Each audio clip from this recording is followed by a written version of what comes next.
আসসালামু আলাইকুম। আজকের ক্লাসে আপনাদের সবাইকে স্বাগত জানাচ্ছি। কেমন আছেন সবাই? ওয়ালাইকুম আসসালাম।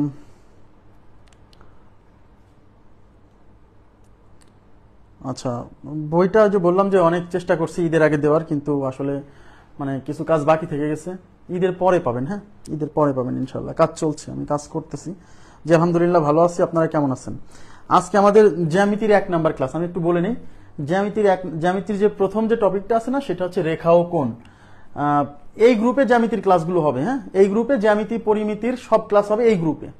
জ্যামিতি, পরিমিতি, বেসিক ত্রিকোণমিতি, এই অংশগুলা এখানে ক্লাস হবে। ওয়ালাইকুম আসসালাম। ঠিক আছে, সবকিছু কি ক্লিয়ার শোনা যাচ্ছে, দেখা যাচ্ছে কিনা? হ্যাঁ হ্যাঁ, আদাব আদাব। আচ্ছা, আমি বলে নিচ্ছি, জ্যামিতি, পরিমিতি এবং বেসিক ত্রিকোণমিতির সমস্ত টপিকের ক্লাস, ঘনজ্যামিতি যা বলেন এখানে হবে, এই গ্রুপে হবে। অন্য গ্রুপে জ্যামিতি পরিমিতির ক্লাস যদি হয়ও পরে পরে যাদের ইমার্জেন্সি দরকার তারা এখন করে নিবে, 47তম বিসিএস প্রিলিমিনারি যারা দিবে। আর যারা 47 দিবে না, বা অনার্স কেবল first year, second year, third year পরে, তারা আগে পাটিগণিত, বীজগণিত শেষ করবে, প্রয়োজনে পরের ব্যাচের সাথে জ্যামিতি অংশটা করবে, সমস্যা নেই। আচ্ছা ঠিক আছে, শুক্রবারে ক্লাস হবে কিনা? এই সপ্তাহে শুক্রবারে ক্লাস হবে। আমি বলছি, আমাদের তো জ্যামিতির 2টা ক্লাস, আজকে বৃহস্পতিবার, তাহলে আগামীকাল শুক্রবারে ক্লাস না নিলে তো হবে না। তাই এই সপ্তাহে আগামীকালও ক্লাসটা হবে।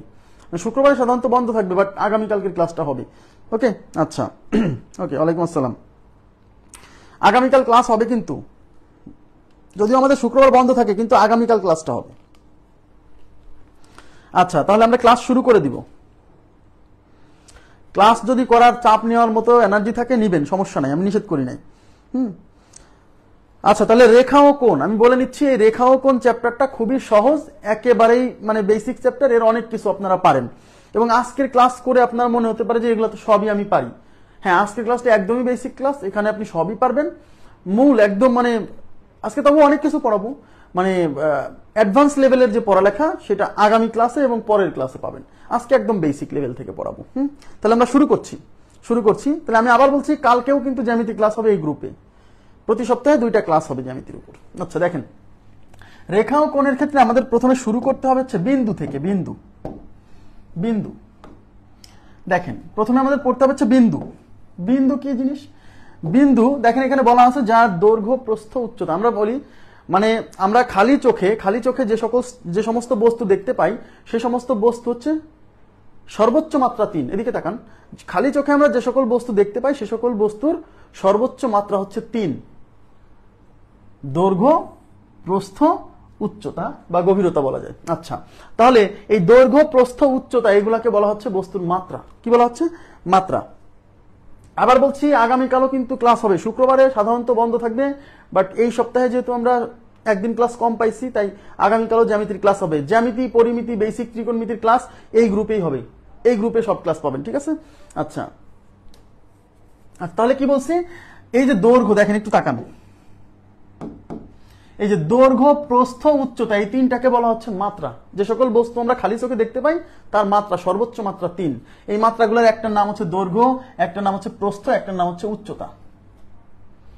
হ্যাঁ, এখন কিছু কিছু বস্তু আছে যার শুধু দৈর্ঘ্য আছে, প্রস্থ উচ্চতা নাই। কিছু কিছু বস্তু আছে যার দৈর্ঘ্য আছে, প্রস্থ আছে, আবার উচ্চতা নাই। কিছু কিছু বস্তু আছে দৈর্ঘ্য আছে, প্রস্থ আছে, উচ্চতাও আছে। আর কিছু কিছু বস্তু আছে যার দৈর্ঘ্য, প্রস্থ, উচ্চতা কিছুই নাই, শুধু অবস্থান আছে, সেইটাই হলো বিন্দু। তার যার দৈর্ঘ্য, প্রস্থ এবং উচ্চতা কোনোটাই নাই, শুধু অবস্থান আছে। এই যে যদি আপনি এখানে একটা পয়েন্ট, এটাই বিন্দু, এই যে এটাই বিন্দু। দেখেন, এর দৈর্ঘ্য নাই, প্রস্থ নাই, উচ্চতা নাই, শুধু অবস্থান আছে। সে কোন অবস্থানে অবস্থান করতেছে, সেই অবস্থানটা আছে। তাহলে তাকে আমরা কি বলছি? হ্যাঁ, সবকিছুরই নোট পাবেন, একটু ধৈর্য ধরতে হবে, এই আর কি। আচ্ছা, তাহলে যার দৈর্ঘ্য নাই, প্রস্থ নাই, উচ্চতা নাই, শুধু অবস্থান আছে, তাকে বলা হচ্ছে বিন্দু। ওকে, তাহলে যেহেতু এই দৈর্ঘ্য, প্রস্থ, উচ্চতা এগুলাকে বলে মাত্রা, তাহলে বিন্দুর যেহেতু দৈর্ঘ্য নাই, প্রস্থ নাই, উচ্চতা নাই, তার কোনো মাত্রাই নাই, কোনো মাত্রাই নাই। তার 3টা মাত্রার কোনো মাত্রাই বিন্দুর নেই। এই জন্য বিন্দুকে বলা হয় শূন্য মাত্রার সত্তা। তাহলে বিন্দুকে কি বলে? শূন্য মাত্রার সত্তা। এটা পরীক্ষায় প্রশ্ন আসে যে বিন্দুর মাত্রা কত? বিন্দুর মাত্রা হচ্ছে শূন্য মাত্রার সত্তা। ওকে, তাহলে যার দৈর্ঘ্য, প্রস্থ, উচ্চতা নেই কিন্তু অবস্থান আছে, সে কোন অবস্থানে অবস্থান করতেছে সেটা আছে, তাকে আমরা বলছি বিন্দু। আর যেহেতু বিন্দুর দৈর্ঘ্য, প্রস্থ, উচ্চতা কোনোটাই নাই, তার বিন্দুর মাত্রা হচ্ছে 0। তাই বিন্দুকে বলা হচ্ছে শূন্য মাত্রার সত্তা। ক্লিয়ার বিষয়টা? আচ্ছা, এবার বিন্দুর পরে আমরা চলে যাব হচ্ছে রেখা। Very very important. এই রেখা থেকে পরীক্ষায় প্রশ্ন আসে প্রচুর, ভেরি ভেরি ইম্পর্টেন্ট। এখন রেখা কি? রেখা হচ্ছে বিন্দুর চলার পথ। এই যে বিন্দুর চলার পথ, আর এই চলার পথকে মানে গণিতের ভাষায় বলে সঞ্চার পথ। সঞ্চার পথ মানে যে পথ দিয়ে বিন্দু চলে তাকে বলে সঞ্চার পথ। যে পথ দিয়ে বিন্দু চলে তাকে বলে সঞ্চার পথ। ওকে, আচ্ছা, তাহলে বিন্দুর চলার পথ বা সঞ্চার পথকে রেখা বলে।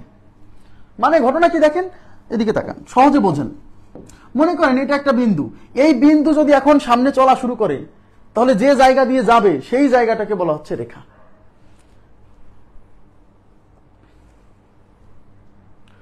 আচ্ছা, তাহলে এই বিন্দু সামনে যদি চলে তাহলে যে জায়গা দিয়ে যাবে বা যে পথ দিয়ে সে চলবে সেই পথকে বা সঞ্চার পথকে কি বলছি? রেখা বলছি। তাহলে বিন্দু, একটা বিন্দু যদি চলতে থাকে, চলতে শুরু করে, তাহলে সে যে পথ দিয়ে যাবে সেই পথের নাম সঞ্চার পথ, আর যে পথটা সে রচনা করলো সেই পথটাকে বলা হচ্ছে রেখা। এখন বিন্দু যদি এরকম এরকম যায় তাহলে একটা বক্র রেখা তৈরি হবে, আর বিন্দু যদি এরকম যায় তাহলে একটা সরল রেখা তৈরি হবে। তাই রেখা হচ্ছে দুই প্রকার, সরল রেখা, বক্র রেখা। এটা ডিপেন্ড করবে বিন্দু কিভাবে চলতেছে তার উপর। তাহলে এই যে বিন্দু যদি সরল রেখায় চলে, সরল পথে চলে, তাহলে সরল রেখা তৈরি হবে। বিন্দু যদি বক্র পথে চলে তাহলে বক্র রেখা তৈরি হবে। ওকে, আচ্ছা, এখন এখানে খুবই গুরুত্বপূর্ণ একটা জিনিস যে রেখার দুই পাশে এরকম তীর চিহ্ন দেওয়া থাকে। এটা খুবই ইম্পর্টেন্ট, এদিকে তাকান প্লিজ, এদিকে তাকান। রেখার দুই পাশে এরকম তীর চিহ্ন দেওয়া থাকে। এর কারণ কি যে রেখার দুই পাশে তীর চিহ্ন দেওয়া থাকে কেন? কারণ রেখার কোনো প্রান্ত বিন্দু নাই। রেখার কোনো প্রান্ত বিন্দু নাই মানে এদিকেও চলছে, এদিকেও চলছে। দেখেন, এদিকে চলবে রেখা কতদূর পর্যন্ত? অসীম পর্যন্ত। অসীম পর্যন্ত চলবে, এই তীর চিহ্ন দ্বারা বোঝায় যে ওদিকে চলছে। যেহেতু রেখার কোনো প্রান্ত বিন্দু নাই, রেখার কোনো প্রান্ত বিন্দু নাই, ভেরি মাচ ইম্পর্টেন্ট পয়েন্ট, পরীক্ষা আসে রেখার কয়টা প্রান্ত থাকে? রেখার কোনো প্রান্ত বিন্দু নাই, ঠিক আছে?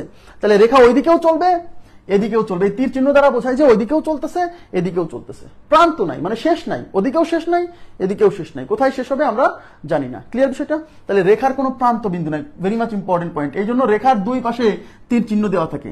তাহলে রেখা কোনটা রেখা আমরা কি করে বুঝবো? কোন জিনিসটা রেখা কি করে বুঝবো? দুই পাশে তীর চিহ্ন দেখে বুঝবো যে এটা হলো রেখা। রেখাটা যদি স্ট্রেইট হয় তাহলে সরল রেখা, রেখাটা যদি বাঁকা হয় তাহলে বক্র রেখা, ব্যাস। আর রেখা কাকে বলে? বিন্দুর চলার পথকে বলে রেখা। এখন আমাকে বলেন তো, এই রেখার কিন্তু দৈর্ঘ্য আছে, রেখার কিন্তু দেখেন এদিকে এদিকে এদিকে দৈর্ঘ্য আছে না? এটা কি 2 মিটার বা 3 মিটার আমি বলতে পারবো না যে 2 মিটার বা 3 মিটার? আচ্ছা, তাহলে এখানে কি বলতে পারবো না যে 2 মিটার বা 3 মিটার বলতে পারবো না? তার মানে রেখার কিন্তু দৈর্ঘ্য আছে।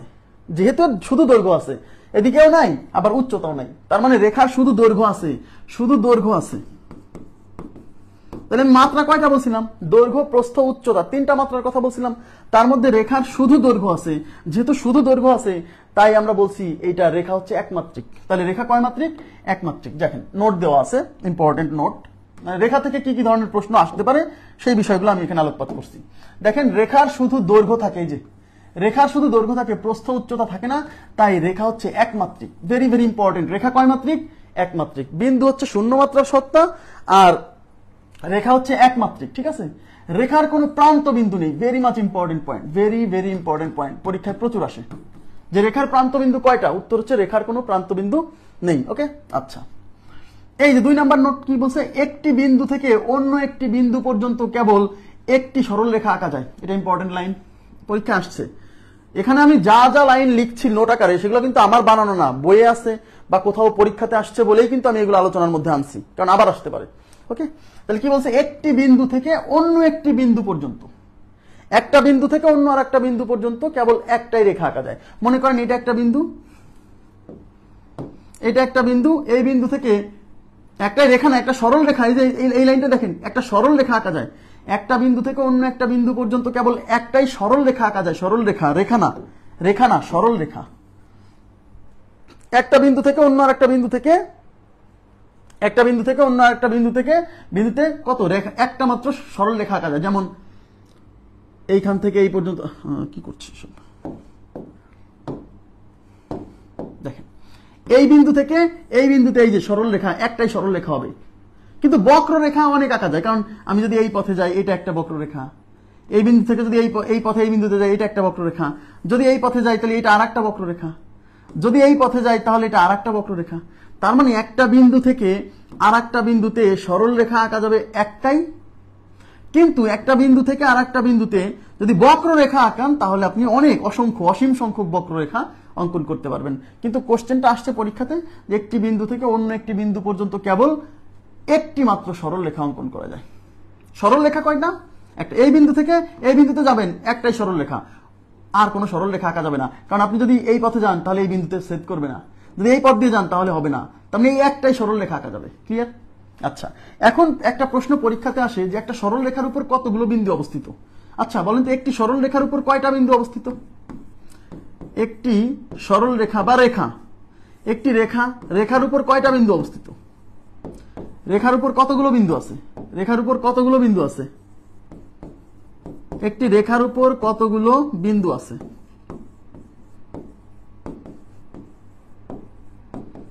একটি রেখার উপর কতগুলো বিন্দু আছে?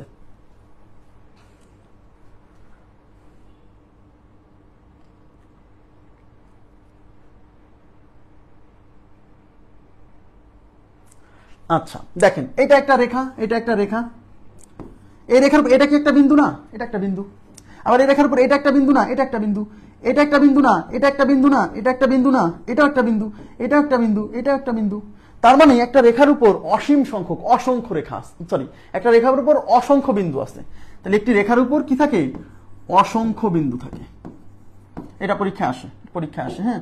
একটি রেখার উপর অসীম সংখ্যক বা অসংখ্য বিন্দু থাকে, মনে থাকবে, অসীম সংখ্যক বা অসংখ্য বিন্দু থাকে। নেক্সট দেখেন কি বলছে।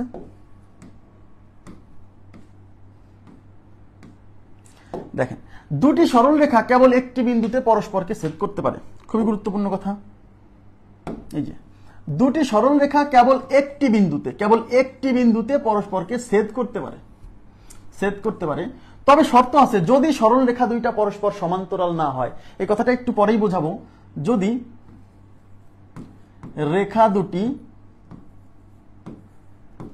রেখা দুটি সমান্তরাল না হয়, একটু পরে আমি বুঝাবো, সমান্তরাল না হয়, ঠিক আছে। দুটি সরল রেখা কেবল একটি বিন্দুতেই ছেদ করতে পারে যদি ওই রেখা দুইটা পরস্পর কি না হয়? সমান্তরাল না হয়। যেমন এটা একটা সরল রেখা, এটা একটা সরল রেখা, এটা আর একটা সরল রেখা। দেখেন এই সরল রেখা দুইটা কিন্তু এই যে একটা বিন্দুতেই পরস্পরকে ছেদ করছে, আর কিন্তু কখনোই ছেদ করবে না এরা পরস্পরকে। তার মানে হচ্ছে দুইটা সরল রেখা পরস্পরকে কেবল একটি বিন্দুতেই ছেদ করতে পারে।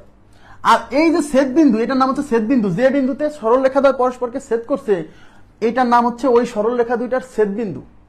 এটা আর একটা নাম আছে, কেউ বলতে পারবেন? এই বিন্দুটার আর একটা নাম আছে, ওই সরল রেখা দুইটার কি আর একটা নামে অভিহিত করা হয়, বলেন তো কি সেটা?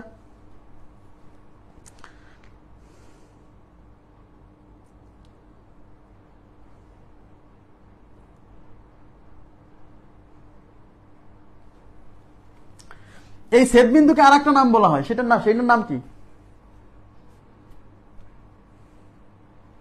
না না না, এই ছেদ বিন্দু এইটাকে বলে, এই বিন্দুটাকে বলে সাধারণ বিন্দু। Thank you very much. সাধারণ বিন্দু, রাইট, এইটাই চাচ্ছিলাম, সাধারণ বিন্দু। কেন সাধারণ বিন্দু নাম হয়েছে এটা বোঝেন আগে, তাহলে মনে থাকবে, না হলে মনে থাকবে না। আচ্ছা বলেন তো, একটু তাকান, এই বিন্দুটা মনে করেন এটা হচ্ছে এবি সরল রেখা, এটা হচ্ছে সিডি সরল রেখা। আচ্ছা আমাকে বলেন তো, এই বিন্দুটা একটা সরল রেখার উপর তো অসংখ্য বিন্দু অবস্থান করে। এদিকে তাকান, এদিকে একটা সরল রেখার উপর কি অসংখ্য বিন্দু অবস্থান করে না? তার মানে এই বিন্দুটা, এই ও বিন্দু, এটার নাম দিলাম ও বিন্দু, এই বিন্দুটা কি এবি সরল রেখার উপর অবস্থান করতেছে নাকি সিডি সরল রেখার উপর অবস্থান করতেছে? এটা বলেন তো, আপনারা একটু কমেন্টের উত্তর দেন তো। এই বিন্দুটা যে বিন্দুতে ছেদ করছে, ওই ছেদ বিন্দুটা কি এবি সরল রেখার উপর অবস্থান করতেছে নাকি সিডি সরল রেখার উপর অবস্থান করতেছে?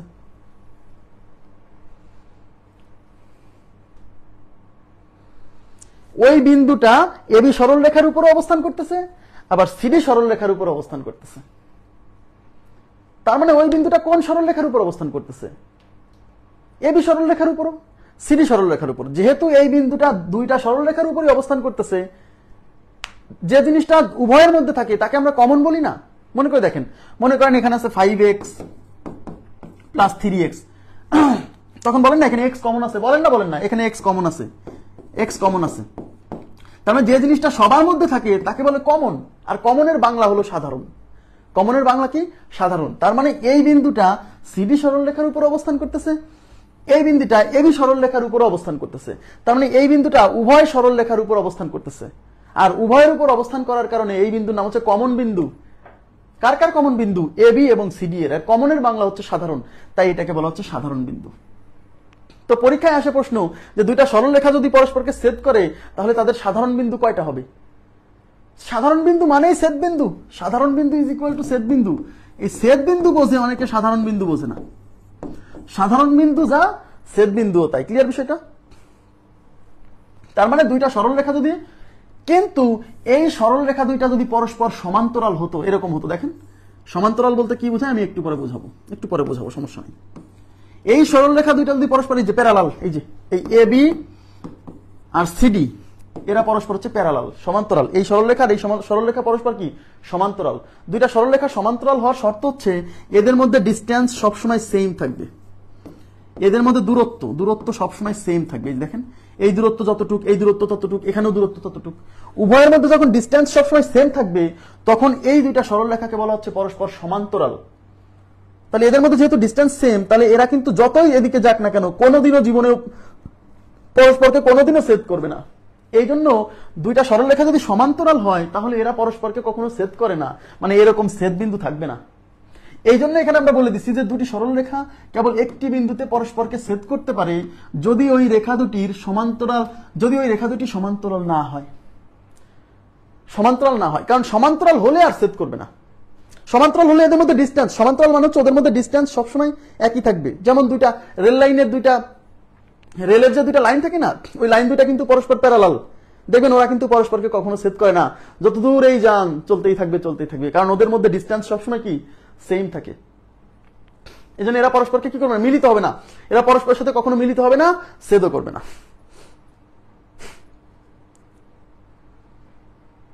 কে ভাই? যার বেশি তাড়াহুড়ো আছে আমি তো তাকে বলছি যে এখানে রেকর্ডেড কোর্স আছে অলরেডি, মানে আমাদের আগের ব্যাচের ক্লাস, সবগুলো ক্লাস অলরেডি অ্যাভেলেবল। আপনার যদি বেশি তাড়া থাকে তাহলে ওইখানে দেখতে হবে। এটা কিন্তু আমি বলেই ভর্তি নিছি, আমি কিন্তু কাউকে না বলে লুকোচুরি করে ভর্তি নেই ভাই। আপনার যদি উদ্দেশ্য হয় কোর্স শেষ করা তাহলে আপনাকে এই রেকর্ড কোর্স দেখতে হবে। আর যদি উদ্দেশ্য হয় শেষ করা তাহলে যাদের 40, 50, 60, 70টা ক্লাস আছে ওদের কোর্সে ভর্তি হতে হবে। আমার কোর্সে শুধু পরিশ্রমীদেরকে স্বাগতম। হ্যাঁ, আমার কোর্সে পরিশ্রমীদেরকে স্বাগত। যে গণিত শিখতে চায়, যে অঙ্ক কোর্স করে নিজে নিজে গাণিতিক সমস্যা সমাধানের দক্ষতা অর্জন করতে চায়, যে অঙ্ক কমন পড়ে নাই কিন্তু সে সমাধান করবে, আমার তাকে দরকার। যার মনে করেন সময় নেই ভাই, আমার তো বয়স নেই, তাহলে আপনার রেকর্ড ক্লাস দেখে শেষ করতে হবে, নিজের ভালো নিজেকে বুঝতে হবে। আচ্ছা, তাহলে এই জন্য বলছি দুইটা সরলরেখা যদি প্যারালাল না হয় তাহলে এরা অবশ্যই একটা বিন্দুতে ছেদ করবে, আর সেই ছেদ বিন্দুর নাম হচ্ছে সাধারণ বিন্দু বা ছেদ বিন্দু। ক্লিয়ার? এই যে আচ্ছা, এবার 4 নাম্বার কি বলছে দেখেন। 4 নম্বরে বলছে যে সব বিন্দু একই সরলরেখার উপর অবস্থান করে তাদেরকে সমরেখ বিন্দু বলে। খুবই সিম্পল। যে সব বিন্দু একই সরলরেখার উপর অবস্থান করে তাদেরকে সমরেখ বিন্দু বলে। এই যে সমরেখ মানে কি? একই রেখার উপর অবস্থান করতেছে। রেখার উপর কারা অবস্থান করে? রেখার উপর বিন্দু অবস্থান করে। রেখার উপর কি অবস্থান করে? রেখার উপর বিন্দু অবস্থান করে। এই যে রেখার উপর বিন্দু অবস্থান করে, এরকম অসংখ্য বিন্দু রেখার উপর এরকম অসংখ্য বিন্দু অবস্থান করে। তাই যে সকল বিন্দু একই সরলরেখা, এই যে এই সরলরেখার উপর এরকম আমি কয়েকটা বিন্দু দেখলাম, এ একটা বিন্দু, বি একটা বিন্দু, সি একটা বিন্দু, ডি একটা বিন্দু, ই একটা বিন্দু। এই বিন্দুগুলোর নাম হচ্ছে সমরেখ বিন্দু। এই বিন্দুগুলোর নাম কি? সমরেখ বিন্দু। কেন? কারণ এই বিন্দুগুলা এই মনে করেন যে এটা হচ্ছে, এটার নাম দিলাম হচ্ছে এমএন সরলরেখা। এই এমএন সরলরেখার উপর এই বিন্দুগুলো অবস্থান করতেছে, তাই এই এ বিন্দু, ডি বিন্দু, সি বিন্দু, বি বিন্দু এগুলোর নাম হচ্ছে সমরেখ বিন্দু। কেন সমরেখ? কারণ এরা সবাই একটা নির্দিষ্ট সরলরেখার উপর অবস্থান করছে, তাই এদের নাম হচ্ছে সমরেখ বিন্দু। ওকে, নেক্সট। তাহলে আমরা এতক্ষণ পড়লাম রেখা, এবার হচ্ছে রশ্মি। আচ্ছা, রশ্মি কি? রেখার সাথে রশ্মির পার্থক্য কি? রেখার হচ্ছে দুইটা প্রান্ত বিন্দু ছিল, আর রশ্মির একটা প্রান্ত বিন্দু। এই যে দেখেন একটা প্রান্ত বিন্দু আছে, আর এদিকে তীর চিহ্ন মানে এদিকে প্রান্ত বিন্দু নাই, এদিকে চলবে। এই যে এদিকে তীর চিহ্ন থাকার অর্থ হচ্ছে ওইদিকে চলবে। আর এদিকে তীর চিহ্ন নাই, মানে এখানে একটা প্রান্ত বিন্দু আছে, মানে তার স্টার্টিং পয়েন্ট আছে, শুরু হয়েছে কোথায় সেটা আছে, কিন্তু শেষ হবে কোথায় এটা জানি না, কারণ ওদিকে তীর চিহ্ন দেওয়া। যেমন সূর্য থেকে কি আসে, রে আসে, বলে না, সূর্য থেকে রশ্মি আসে, কারণ সূর্য থেকে যে রশ্মিটা আসতেছে সেটা শুরু হয়েছে সূর্য থেকে, কিন্তু যেটা যাচ্ছে বা বিকিরিত হয়ে যেটা যাচ্ছে সেটা কোথায় যায় শেষ হবে তার কোনো প্রান্ত বিন্দু নাই। ঠিক আছে, তাহলে রে বা রশ্মি এর একটা প্রান্ত বিন্দু আছে আর আরেকদিকে তীর চিহ্ন থাকবে, এগুলো চিত্র আসে বলে। তাহলে রশ্মির কয়টা প্রান্ত বিন্দু থাকবে, রশ্মির মাত্র একটি মাত্র প্রান্ত বিন্দু থাকবে, এই যে সরি এই যেটা, আর এদিকে কি তীর চিহ্ন, মানে এদিকে চলবে। এবার হচ্ছে রেখাংশ। আচ্ছা রেখাংশ মানে কি, রেখাংশ মানে হচ্ছে রেখার অংশ, বুঝে পড়বেন। না না, প্রান্ত বিন্দু আর শীর্ষবিন্দু ব্যাপারটা একরকম না, প্রান্ত বিন্দু আর শীর্ষবিন্দু একরকম না, ঠিক আছে। আচ্ছা দেখেন, রেখাংশ, রেখাংশ মানে হচ্ছে রেখার অংশ, রেখাংশ ইজ ইকুয়াল টু রেখার অংশ, রেখাংশ ইজ ইকুয়াল টু রেখার অংশ, মানে কোন একটা রেখার অংশকে আমরা বলছি রেখাংশ। মনে করেন এটা হচ্ছে এবি সরল রেখা, এই রেখার একটা অংশ যদি আমরা কেটে নেই, মনে করেন এই যে সি থেকে ডি পর্যন্ত এইটুক যদি কেটে নেই, এই যে, তার মানে আমরা এই রেখাংশ হচ্ছে রেখার মধ্য থেকে একটা অংশ কেটে নিছি, তার মানে হচ্ছে এর কিন্তু দুই পাশে তীর চিহ্ন থাকবে না, দুই পাশে তীর চিহ্ন থাকবে না, এই যে দেখেন দুই পাশে তীর চিহ্ন থাকবে না, তার মানে কি এর প্রান্ত বিন্দু থাকবে দুইটা, তার মানে এই পাশে একটা প্রান্ত বিন্দু, এই পাশে একটা প্রান্ত বিন্দু, মানে এর শুরু আছে শেষ আছে, দুই পাশের এক পাশে তীর চিহ্ন থাকবে না। তাহলে পার্থক্য বুঝতে হবে, সরল রেখা যদি বলে তাহলে দুই পাশে তীর চিহ্ন থাকবে, রশ্মি যদি বলে তাহলে এক পাশে তীর চিহ্ন থাকবে, একটা প্রান্ত বিন্দু থাকবে, আর যদি রেখাংশ বলে, রেখার অংশ, সরল রেখার অংশ, তাকে আমরা বলবো হচ্ছে দুই পাশে প্রান্ত বিন্দু থাকবে, দুইটা প্রান্ত বিন্দু থাকবে, কোনো তীর চিহ্ন থাকবে না। ক্লিয়ার? আচ্ছা এবার দেখেন তল। তাইলে রেখা থেকে এবার আসলাম তল। তল হচ্ছে যার দৈর্ঘ্য এবং প্রস্থ আছে, খেয়াল করেন, যার দৈর্ঘ্য ও প্রস্থ আছে কিন্তু উচ্চতা নেই, তাকে আমরা বলছি তল। তাহলে তলের কি কি আছে, দৈর্ঘ্য আছে, প্রস্থ আছে, তার মানে কয়টা মাত্রা আছে, দুইটা, দৈর্ঘ্য প্রস্থ আছে, তাই মাত্রা আছে দুইটা, তাহলে তলের মাত্রা হচ্ছে দুইটা। যেমন বোর্ড, যেমন একটা হোয়াইট বোর্ড, যেমন একটা হোয়াইট বোর্ড, দৈর্ঘ্য আছে, প্রস্থ আছে, তার মানে এই যে এই বোর্ডটাই ধরেন, দৈর্ঘ্য আছে, প্রস্থ আছে, উচ্চতা নাই, বা উচ্চতা যদি ধরেন এদিকে একটু অবশ্য আছে। আর সবচেয়ে ভালো উদাহরণ হচ্ছে একটা পেজ, এই যে একটা পেজ, একটা পেজ মনে করেন যে একটা পেজ, এই পেজের কিন্তু দেখেন এদিকে আছে দৈর্ঘ্য, এদিকে আছে প্রস্থ, বাট এটার কিন্তু উচ্চতা নাই, তার মানে এই পেজ বা তল, পেজ একটা তল, হ্যাঁ পেজ একটা তল, এটা কি দৈর্ঘ্য আছে, প্রস্থ আছে, উচ্চতা নাই, তার মানে এটার মাত্রা কয়টা, দুইটা, দ্বিমাত্রিক। আচ্ছা গোলক হচ্ছে ত্রিমাত্রিক, গোলক হচ্ছে ত্রিমাত্রিক, হ্যাঁ তিন মাত্রা, তিন মাত্রার। আচ্ছা এবার দেখেন, তাহলে তলের মাত্রা কয়টা, দুইটা। এবার সমান্তরাল সরল রেখা, ওই যে আমরা যেটা পড়ে আসলাম প্যারালাল স্ট্রেইট লাইন, সমান্তরাল সরল রেখা, দেখা যাচ্ছে আশা করছি। এই জায়গাটা খুবই ইম্পর্টেন্ট, এই সমান্তরাল সরল রেখা থেকে পরীক্ষায় প্রচুর প্রশ্ন আসছে। হ্যাঁ দেখেন সমান্তরাল সরল রেখা কি বলছে, দুটি সরল রেখার মধ্যবর্তী দূরত্ব, এই জায়গাটা কিন্তু ইম্পর্টেন্ট, দুটি সরল রেখার মধ্যবর্তী দূরত্ব যদি সব জায়গাতেই সমান থাকে তবে সরল রেখা দ্বয়কে পরস্পরের কি বলা হয়, সমান্তরাল বলা হয়। এই যে দেখেন দুইটা সরল রেখা এখানে দেখাইছি, এবি একটা সরল রেখা, সিডি একটা সরল রেখা, এদের মধ্যবর্তী ডিসটেন্স দেখেন, এই যে এই ডিসটেন্সটা কিন্তু সব জায়গায় সমান, এই ডিসটেন্সটা সব জায়গায় সমান, এখানে 2 সেন্টিমিটার হলে এখানেও 2 সেন্টিমিটার, এখানেও 2 সেন্টিমিটার, এখানেও 2 সেন্টিমিটার। দুইটা সরল রেখার মধ্যবর্তী ডিসটেন্স যখন সব জায়গায় সমান থাকবে তখন এই সরল রেখা দুইটা যত দূরেই যাক না কেন পরস্পরকে কখনোই ছেদ করবে না, আর এদেরকে বলা হচ্ছে পরস্পর সমান্তরাল সরল রেখা। তাহলে এখানে এবি আর সিডি কি পরস্পর সমান্তরাল, দুইটা সরল রেখা যে পরস্পর সমান্তরাল এটা প্রকাশ করা হয় এরকম দুইটা দাগ দিয়ে, যে এরকম দুইটা দাগ দিয়ে, মানে দুইটা সরল রেখার মাঝে যদি আমরা এরকম দুইটা দাগ দেই তখন বুঝে নিতে হবে এর দুই পাশে যে দুইটা রেখা আছে তারা পরস্পর কি সমান্তরাল। ঠিক আছে, বইয়ে মানে অনেক সময় প্রশ্ন কিন্তু এরকম দেওয়া থাকবে, এই যে এবি সমান্তরাল সিডি, মানে এবি আর সিডি কি সমান্তরাল, এই চিহ্ন দ্বারা বুঝে নিতে হবে। ঠিক আছে, দুইটা প্যারালাল লাইন দ্বারা। আচ্ছা আবার সংজ্ঞা আবার অন্যভাবে দিচ্ছে, অথবা একই সমতলে অবস্থিত দুটি সরল রেখা একে অপরকে ছেদ না করলে তাদেরকে সমান্তরাল সরল রেখা বলে। হ্যাঁ দুইটা সরল রেখা কখন পরস্পরকে ছেদ করবে না, যখন এদের মধ্যে মধ্যবর্তী ডিসটেন্স সবসময় সমান থাকবে। যখনই দুইটা সরল রেখার মধ্যে ডিসটেন্স সবসময় সমান থাকবে তখন এরা যত দূরেই যাক না কেন পরস্পরকে ছেদ করবে না। তাহলে দুইটা সরল রেখা যদি পরস্পরকে ছেদ না করে তারা সমান্তরাল, অথবা এইভাবে বলা যায় যে দুইটা সরলরেখার মধ্যবর্তী ডিসটেন্স যদি সবসময় সমান থাকে, একই থাকে, তাহলে ওই সরলরেখাটাকে সমান্তরাল সরলরেখা বলে। এই দুইভাবেই কিন্তু সংজ্ঞায়িত করতে পারেন। তাহলে পরীক্ষায় কিন্তু দুইভাবেই প্রশ্ন আসছে।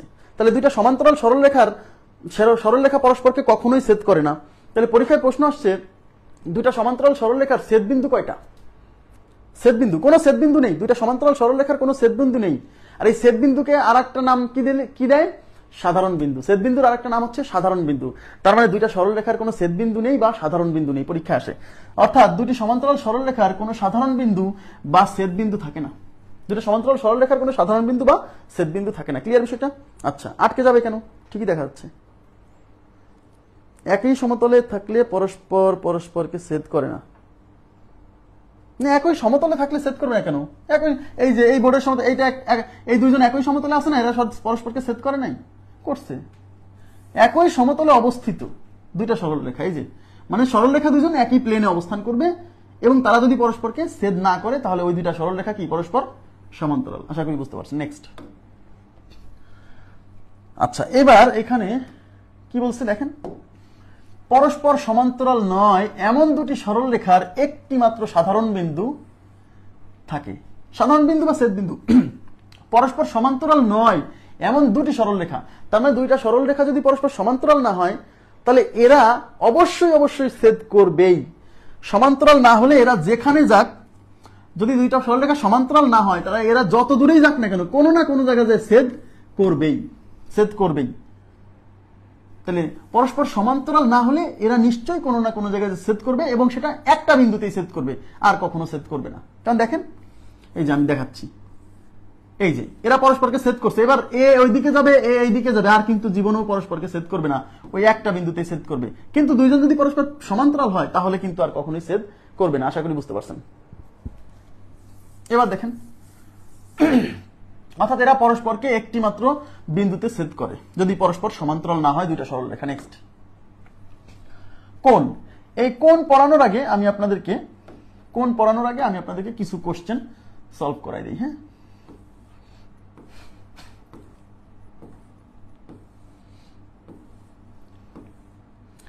এই যে টাইপ 1 মানে হচ্ছে সহজ টাইপের কোশ্চেন যেগুলা।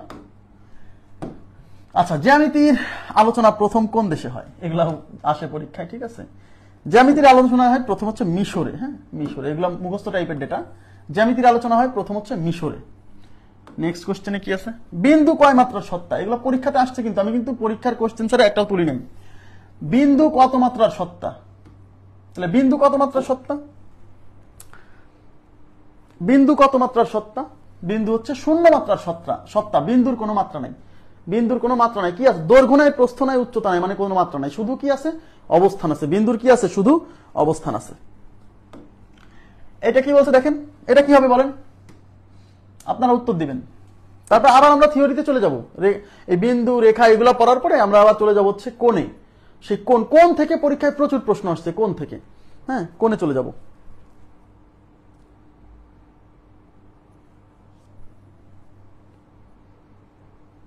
আচ্ছা, কি বলছে? রেখার বৈশিষ্ট্য। রেখা, তাহলে রেখা কি? আমরা পড়ছিলাম রেখার শুধু দৈর্ঘ্য আছে। তাহলে রেখার দৈর্ঘ্য, কেবল দৈর্ঘ্য আছে, কথা সত্য। আচ্ছা, এখানে কিন্তু আবার অপশন আছে, দৈর্ঘ্য প্রস্থ আছে, এটা সত্য না। তারপরে দৈর্ঘ্য প্রান্ত বিন্দু আছে, দৈর্ঘ্য প্রান্ত না, প্রান্ত বিন্দু নাই। দৈর্ঘ্য আছে কিন্তু প্রান্ত বিন্দুটা নাই।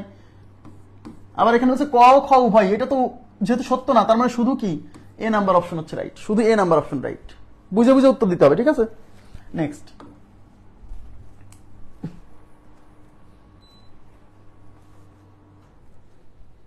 আচ্ছা, এখানে কি বলছে?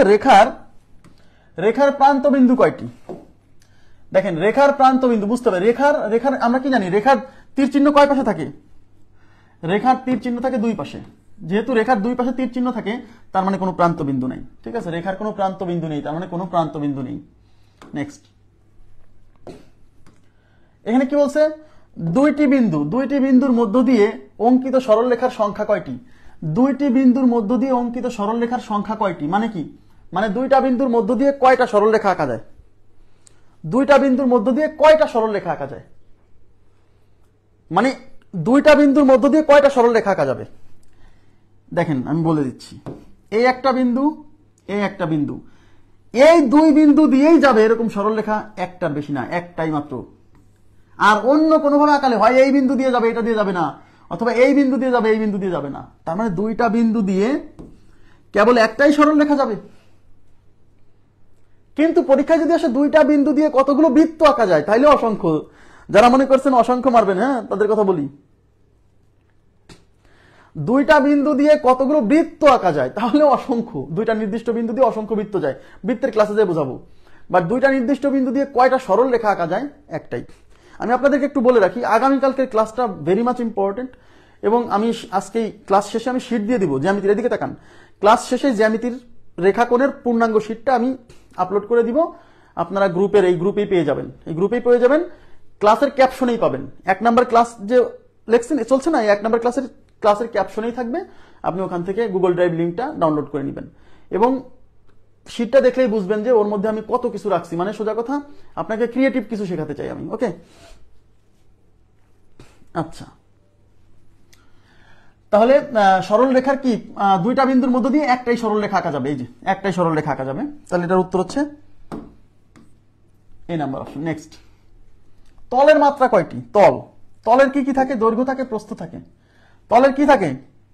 তলের থাকে দৈর্ঘ্য আর প্রস্থ। তাহলে দৈর্ঘ্য একটা মাত্রা, প্রস্থ একটা মাত্রা, তার মানে কয় মাত্রিক? 2 মাত্রিক। তাহলে তল হচ্ছে 2 মাত্রিক। নেক্সট, দেখেন, যে দুটি মাত্রা দ্বারা তল সৃষ্টি হয়, তাদের নাম কি? যে দুইটা মাত্রা দ্বারা তল সৃষ্টি হয় তাদের নাম কি মনে আছে? দৈর্ঘ্য এবং প্রস্থ। এই যে দৈর্ঘ্য ও প্রস্থ, যে দুইটা মাত্রা দ্বারা কি সৃষ্টি হচ্ছে? তল সৃষ্টি হচ্ছে, তাদের নাম হচ্ছে দৈর্ঘ্য ও প্রস্থ। এখানে একটা কথা বলে নিই, তল সৃষ্টি হতে শুধু দৈর্ঘ্য প্রস্থ লাগবে ব্যাপারটা এমন না। তল সৃষ্টি হতে যদি বলে যে প্রস্থ এবং উচ্চতা, তা দিয়েও হবে। এইভাবে বলে, মানে তিনটা মাত্রার মধ্যে যে কোনো দুইটা থাকলেই হবে। তিনটা মাত্রার মধ্যে যে কোনো দুইটা থাকলেই তল সৃষ্টি হবে। কথা কি বুঝছেন? তিনটা মাত্রার মধ্যে যে কোনো দুইটা থাকলেই তল সৃষ্টি হবে। আচ্ছা, তার মধ্যে দৈর্ঘ্য প্রস্থ, আসলে দৈর্ঘ্য আর প্রস্থ আলাদা কিছু না, প্রস্থ একটা দৈর্ঘ্য, এই জন্য আমি এটা বললাম। কেউ আবার মনে করেন না যে কোনো দুইটা থাকলেই হবে, এটা আমার কেমন কথা। প্রস্থও এক প্রকার কি দৈর্ঘ্য। দৈর্ঘ্য মানে এটা কি একটা মানে মানে দূরত্ব না? তো প্রস্থ এটাও তো একটা দূরত্ব। ওকে, আচ্ছা, নেক্সট, দুটি সমান্তরাল সরল রেখার কয়টি সাধারণ বিন্দু থাকে? দেখেন, দুটি সমান্তরাল সরল রেখার কয়টি বিন্দুতে ছেদ করে? তো আমরা কি জানি, দুটি সমান্তরাল সরল রেখা কখনোই কি পরস্পরকে ছেদ করবে না। দুটি সমান্তরাল সরল রেখা কখনোই পরস্পরকে ছেদ করবে না। তার মানে এদের কোনো ছেদ বিন্দু নাই, সাধারণ বিন্দু নাই। এটা 44তম বিশেষ লিখিত মানসিক দক্ষতায় আসছিল। 44তম লিখিত মানসিক দক্ষতায় এমসিকিউতে আসছিল, মানসিক দক্ষতায় এমসিকিউ টাইপ 5। তাহলে এখানে অপশন ছিল না। অপশনে ওরা যেভাবে দিচ্ছিল আমি সেইভাবে রেখে দিচ্ছি, অপশন ছিল না, এখানে অপশন ব্ল্যাঙ্ক ছিল। ঠিক আছে, নেক্সট। আচ্ছা, এখানে কি বলছে? দুটি লাইন বলতে রেল লাইন বলতে পারেন, বা অন্য কিছু বলতে পারেন। দুটি লাইন একে অন্যের থেকে 2 মিটার দূরে সমান্তরাল ভাবে, এই যে সমান্তরাল ভাবে 2 মিটার দূরে, দুটি লাইন একে অন্য থেকে 2 মিটার দূরে, মানে দুইটা লাইনের মধ্যে ডিস্টেন্স 2 মিটার। এরা পরস্পরের সাথে সমান্তরাল ভাবে চলে যাচ্ছে দুজন, মানে এই একটা লাইন, এদের মধ্যবর্তী ডিস্টেন্স 2 মিটার, এরা চলে যাচ্ছে সমান্তরাল ভাবে। তারা একে অন্যের সাথে মিলিত হবে কত মিটার দূরে? তাহলে আমি কি বলছিলাম, দুইটা রেখা যদি পরস্পর সমান্তরাল হয়, তাহলে এরা কখনোই পরস্পরের সাথে মিলিত হবে না। ঠিক আছে, পরস্পরের সাথে কখনোই মিলিত হবে না বা ছেদ করবে না, তার মানে কখনোই নয়। তাহলে উত্তর হচ্ছে কখনোই নয়। ক্লিয়ার বিষয়টা? উত্তর হচ্ছে কখনোই নয়। আচ্ছা, এই 9 পর্যন্ত আমরা ক্লিয়ার করলাম। এবার আমরা চলে যাবো হচ্ছে কোণ পড়ার পরে আবার আমরা ওখানে ফিরে আসবো। এবার যাচ্ছি কোণ। দেখেন, খুবই গুরুত্বপূর্ণ। এই কোণ থেকে পরীক্ষায় প্রচুর প্রশ্ন আসছে, হ্যাঁ, বিভিন্ন ধরনের অ্যাঙ্গেল থেকে। দেখেন, কোণ, অ্যাঙ্গেল। তো কোণ হচ্ছে, দেখেন এখানে কিভাবে বলছে, সমতলে দুটি রশ্মির, দেখেন রশ্মি, কিন্তু এখানে রশ্মি কথাটা কিন্তু বুঝেন, সমতলে দুটি রশ্মির প্রান্ত বিন্দু একই হলে কোণ তৈরি হয়। আচ্ছা, দেখেন কি বলছে, সমতলে, এটা একটা সমতল, এটা একটা প্লেন, হ্যাঁ, এটা একটা সমতল। সেই সমতলে দুটি রশ্মির প্রান্ত বিন্দু যদি একই হয়, রশ্মির প্রান্তবিন্দু, প্রান্তবিন্দু কোনটা বলেন তো? প্রান্তবিন্দু যেখানে তীর চিহ্ন নাই সেটা হলো প্রান্তবিন্দু। ট্রেনের লাইন যেখানে মিলিত হয় সেখানে তো আর প্যারালাল থাকে না। ট্রেনের লাইন যেখানে মিলিত হয় সেখানে তো প্যারালাল থাকে না। দুইটা লাইন যতক্ষণ প্যারালাল থাকবে ততক্ষণ এরা কি পরস্পর কখনোই মিলিত হবে না। যখন প্যারালাল হবে না তখন মিলিত হবে। যখন স্টেশনের দিকে মানে জংশনের কাছে যায় তখন যায় দেখবেন যে আর প্যারালাল থাকে না, তখন মিলিত হয়। ঠিক আছে, আচ্ছা একটু তাকান, সবাই মনোযোগ দেন। এটা একটা রশ্মি না? এটা একটা রশ্মি, রশ্মির এই যে এইদিকে প্রান্তবিন্দু, এই শোনেন তীর চিহ্ন যেদিকে ওইদিকে প্রান্তবিন্দু নেই, আর এই পাশে একটা প্রান্তবিন্দু আছে, এটা একটা প্রান্তবিন্দু। তাহলে সমতলে দুটি রশ্মি, তাহলে এই একটা রশ্মি আরো একটা রশ্মি যদি আমি আঁকাই, এই যেটাও একটা রশ্মি। এটা কেন রশ্মি? কারণ দেখেন এদিকে একটা প্রান্তবিন্দু আছে। সমতলে দুটি রশ্মির প্রান্তবিন্দু যদি একই হয়, দেখছেন এই যে এই যে এই যে ও কিউ একটা রশ্মি, ওপি একটা রশ্মি, এই ও কিউ রশ্মির প্রান্তবিন্দু কিন্তু এইটা, এই যে। আবার এই ওপি রশ্মির প্রান্তবিন্দু কিন্তু এইটা। তার মানে এই দুইটা রশ্মি, এটা কি একটা রশ্মি না? কারণ এই যে একদিকে তীর চিহ্ন, একদিকে তীর চিহ্ন আর একদিকে নাই, তার মানে রশ্মি। তাহলে এই দুইটা রশ্মির প্রান্তবিন্দু কিন্তু এই একটা একই সেম। কারণ এই বিন্দুটা এরও প্রান্তবিন্দু, এই বিন্দুটা এরও প্রান্তবিন্দু। যে পাশে তীর চিহ্ন আছে ওইটাকে প্রান্তবিন্দু বলছি না, যে পাশে তীর চিহ্ন নাই, রশ্মির যে পাশে তীর চিহ্ন থাকে না, ওইটা হলো রশ্মির প্রান্তবিন্দু। ওকে, আচ্ছা এবার দেখেন, তাহলে এই রশ্মির প্রান্তবিন্দু আবার এই রশ্মির প্রান্তবিন্দুটা একই বিন্দু। এইটাই বলছে যে সমতলে দুটি রশ্মির প্রান্তবিন্দু একই হলে সেখানে কোণ তৈরি হবে। এই যে এইটাকে বলা হচ্ছে কোণ, এই যে এইটা। আর এই কোণকে থেটা দ্বারা প্রকাশ করে, থেটা, এই যে এটাকে থেটা, এটা এই চিহ্ন করলে থেটা, থেটা বলে, অনেকে থিটা বলে। হ্যাঁ, এই কোণকে থেটা দ্বারা প্রকাশ করে, মানে এই মানটুককে থেটা দ্বারা প্রকাশ করে। তাহলে কি বলছি, দুইটা রশ্মি যদি কোথাও মিলিত হয়, সোজা কথা, দুইটা রশ্মি মিলিত হলে কোণ তৈরি হবে, সোজা কথা। দুইটা রশ্মি যখন মিলিত হবে মানে ওদের প্রান্তবিন্দু দুইটা যখন এক জায়গা হয়ে যাবে তখন কোণ সৃষ্টি হবে। দেখেন এই একটা রশ্মি, এই আর একটা রশ্মি, এদের প্রান্তবিন্দু যখন মিলিত হয়ে এক হয়ে যাবে তখন কোণ সৃষ্টি হবে। তাহলে এই জন্য বলছে সমতলে দুটি রশ্মির প্রান্তবিন্দু একই হলে, সেম হলে ওখানে কোণ তৈরি হয়। এইবার মনোযোগ দেন, এই লাইনটা খুব ইম্পর্টেন্ট। এই লাইনটা রশ্মি দুটিকে, মানে এই যে এই রশ্মি আর এই রশ্মি, এটা হলো কোণ। আর এটা কি রশ্মি না? এই রশ্মি দুইটাকে বলা হয় কোণের বাহু। এই কোণের বাহু হাত, এই এক হাত, এই এক হাত। তার মানে কোণ সৃষ্টি হওয়ার পরে এই রশ্মি দুইটা হবে এই কোণের বাহু,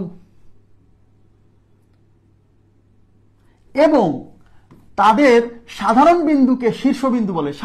তাদের মানে কাদের? তাদের মানে কাদের? এই রশ্মি দুইটার যে মানে সাধারণ বিন্দু মানে কোনটা? যে বিন্দুটা এই রশ্মির উপর অবস্থান করতেছে, যে বিন্দুটা এর উপর অবস্থান করতেছে। আমাকে আপনারা বলেন তো, এই বিন্দুটাই কি সেই বিন্দু না? যে বিন্দুটা এই রশ্মির উপর অবস্থান করতেছে, এই রশ্মির উপর অবস্থান করতেছে। তার মানে এই যে প্রান্ত বিন্দু উভয়ের, এটা কিন্তু এই রশ্মি আর এই রশ্মির সাধারণ বিন্দু। এই সাধারণ বিন্দুকে বলা হয় এই কোণের শীর্ষ, এই কোণের শীর্ষ। তার মানে আমি আবার বলছি, দুইটা রশ্মির প্রান্তবিন্দু যখন এক জায়গাতে মিলিত হবে তখন একটা কোণ সৃষ্টি হবে, আর এই রশ্মি দুইটাকে বলা হয় এই কোণের বাহু, আর এই রশ্মি দুইটার যে সাধারণ বিন্দু বা প্রান্ত বিন্দু যেখানে মিলিত হয়েছে সেটাকে বলা হয় এই কোণের শীর্ষ। বুঝছেন কিনা বলেন? থিওরি বুঝতে হবে। অন্য কিছু দ্বারা প্রকাশ করা যায়, থেটা দ্বারা প্রকাশ করে, কোণকে আলফা দ্বারা প্রকাশ করে, বিটা দ্বারা প্রকাশ করে, অনেক কিছু দ্বারা প্রকাশ করে। Theta, alpha, beta, gamma. বাহু বোঝেন নাই? বাহু বোঝেন নাই? এই যে এইটা হলো বাহু। এইটা একটা বাহু, এইটা একটা বাহু। কার? এই কোণের বাহু। যে দুইটা রশ্মি দিয়ে কোণটা সৃষ্টি হয়েছে ওই রশ্মি দুইটা হচ্ছে ওই কোণের বাহু। বুঝছেন? এইটা কোণ না, এটা কোণ না, এটা তো কোণ। এই কোণ সৃষ্টি হয়েছে কি এই রশ্মি আর এই রশ্মি দিয়ে না? এই রশ্মি দুইটা হচ্ছে এই কোণের বাহু। মানে যে দুইটা রশ্মি দিয়ে কোণ সৃষ্টি হবে সেই দুইটা হচ্ছে, আর এই ও বিন্দু, এই যে ও বিন্দু হচ্ছে এই কোণের শীর্ষবিন্দু। দুইটা জিনিস মনে রাখতে হবে, এগুলো পরে এখন না বুঝলে কিন্তু পরে যা বুঝতে পারবেন না। কোণ সৃষ্টি হতে হলে দুইটা রশ্মি দুইটা রশ্মির প্রান্ত বিন্দু এক জায়গায় মিলবে, এই একটা রশ্মি, এই একটা রশ্মি, ব্যাস। এই রশ্মির প্রান্ত বিন্দু এইটা, আবার এই রশ্মির প্রান্ত বিন্দু এইটা। প্রান্ত বিন্দু যেখানে মিলিত হবে সেখানে একটা কোণ সৃষ্টি হবে।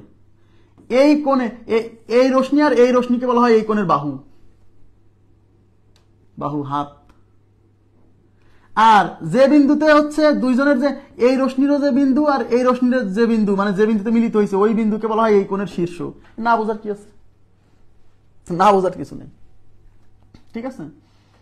এবার দেখেন, এই অ্যাঙ্গেলের একটা সংজ্ঞা আছে, যদিও এটা লাগবে না, এটা লাগবে না, এটা না পড়লেও হবে। যারা বুঝেন বুঝে নিয়েন, হ্যাঁ, না বুঝলে সমস্যা নেই, সংজ্ঞা জীবনেও আসবে না।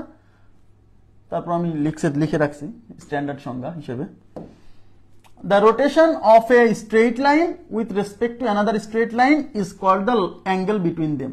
মানে একটি সরলরেখার সাপেক্ষে আর একটি সরলরেখার ঘূর্ণনকে বলা হচ্ছে কোণ। কিভাবে দেখেন, আর রিপিট করার সুযোগ নাই, 3 বার রিপিট করছি। যেহেতু এখনো বোঝেন নাই, তাহলে ক্লাস শেষে রেকর্ড বের করবেন, ক্লাসটা শেষে রেকর্ড বের করে ওইখানে যাই আর একবার বারে বারে ব্যাকে এসে দেখবেন। কারণ এখন আমি যতবারই বলবো এই একই কথা বলবো। যেহেতু বোঝেন নাই, তাহলে আপনাকে এখন কি করতে হবে, 3-4 বার বলার পরেও যদি না বোঝেন তাহলে আর রিপিট করে লাভ নাই। মাইন্ড করেন না, এটা বুঝতে হবে আপনাকে, কারণ আমি তো ওই জিনিসটাই এবার বলবো। যেহেতু ক্লাসটা রেকর্ড থাকতেছে, তাহলে বারে বারে আমাকে দিয়ে একই জিনিস বলায় লাভ নাই, এতে মানুষ বিরক্ত হবে। তাহলে আপনি কি করবেন, ক্লাসটা শেষে ওই জায়গায় যে জায়গাতে বোঝেননি মিনিটটা খাতায় লিখে রাখেন যে এই মিনিট আমি বুঝি নাই, তাহলে আপনার ওই জায়গাটা বের করতে সুবিধা হবে, ঠিক আছে।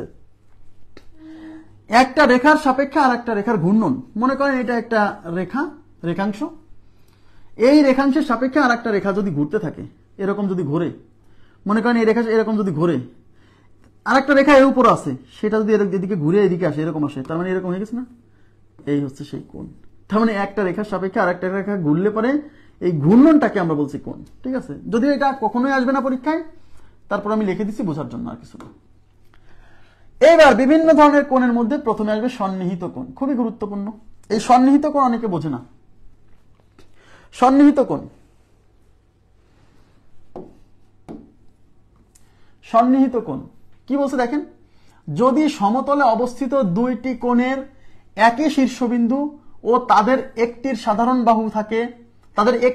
বাহু থাকে এবং কোণদ্বয় সাধারণ বাহুর বিপরীত পাশে অবস্থান করে, তবে ওই কোণদ্বয়কে সন্নিহিত কোণ বলে। ব্যাস, এই সংজ্ঞা পড়ে তো মাথা নষ্ট হয়ে যাবে অনেকের, বুঝতেছে না কিছুই না, মাথায় রাখবেন। দুইটা কোণের যদি শীর্ষবিন্দু একই হতে হবে, এদিকে তাকান, সন্নিহিত কোণ হতে হলে দুইটা কোণের শীর্ষবিন্দু একই হতে হবে। তাহলে এটা হচ্ছে θ1 একটা কোণ, দেখেন একটু মনোযোগ দিন। এই যে θ1 একটা কোণ, এই যে θ1, আর এই কোণটা হচ্ছে θ2, এটা হচ্ছে θ1, এই কোণটা হচ্ছে θ2, দুইটা কোণ। এই কোণের শীর্ষ কিন্তু এই বিন্দু। এবার শীর্ষবিন্দু না বুঝলে তো বিপদ, এই জন্য আগে শীর্ষবিন্দু বুঝাই আসছি। এই কোণের শীর্ষবিন্দু কিন্তু এইটা, আবার এই কোণেরও শীর্ষবিন্দু এইটা। তার মানে কি, এই θ1 কোণ আর θ2 কোণের শীর্ষবিন্দু একই বিন্দু। এই কথা বলছে যে যদি সমতলে অবস্থিত দুইটি কোণের একই শীর্ষবিন্দু, মানে দুইটি কোণের শীর্ষবিন্দু সেম হবে, এবং এই কোণ দুইটার একটা সাধারণ বাহু থাকবে। এদিকে তাকান, মনোযোগ দেন প্লিজ। আমাকে বলেন এই কোণের বাহু কে কে? রেসপন্স করতে হবে, রেসপন্স করেন, বলেন এই θ2 কোণের বাহু কে কে? রেসপন্স করেন প্লিজ, আমি আপনাদের কাছে রেসপন্স চাচ্ছি। এই θ2 কোণের বাহু কে কে?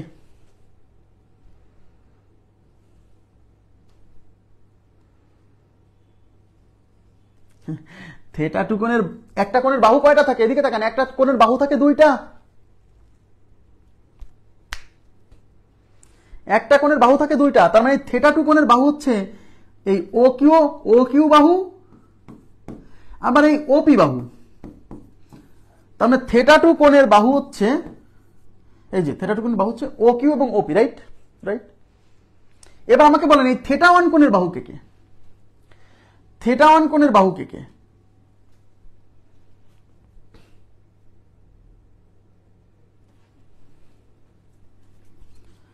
θ1 কোণের বাহু কে কে?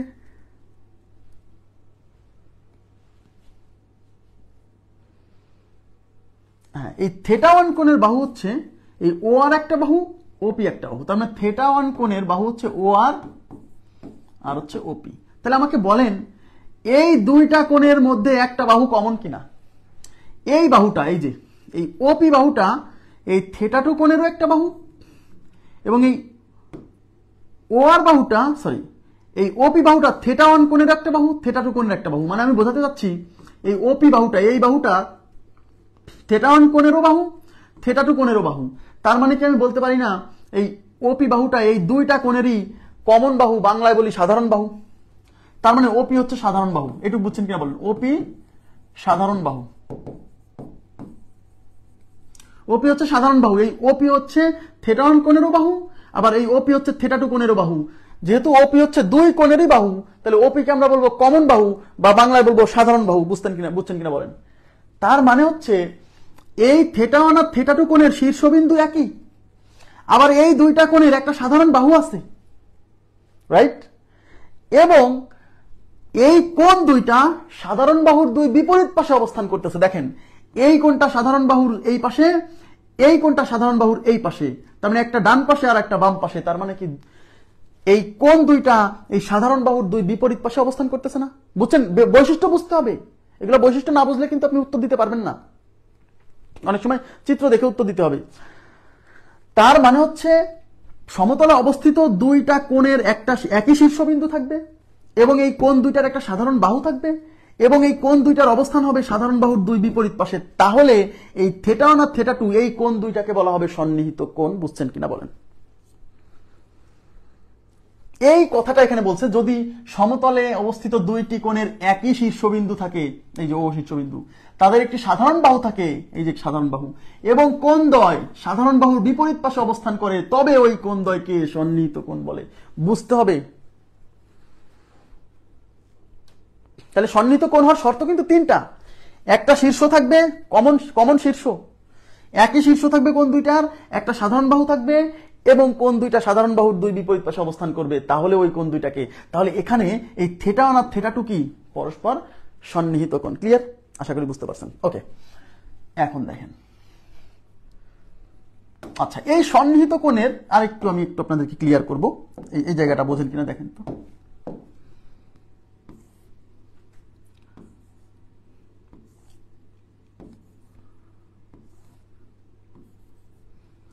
মনে করেন এই পুরো কোণটা, এদিকে তাকান, এদিকে তাকান প্লিজ, এদিকে তাকান।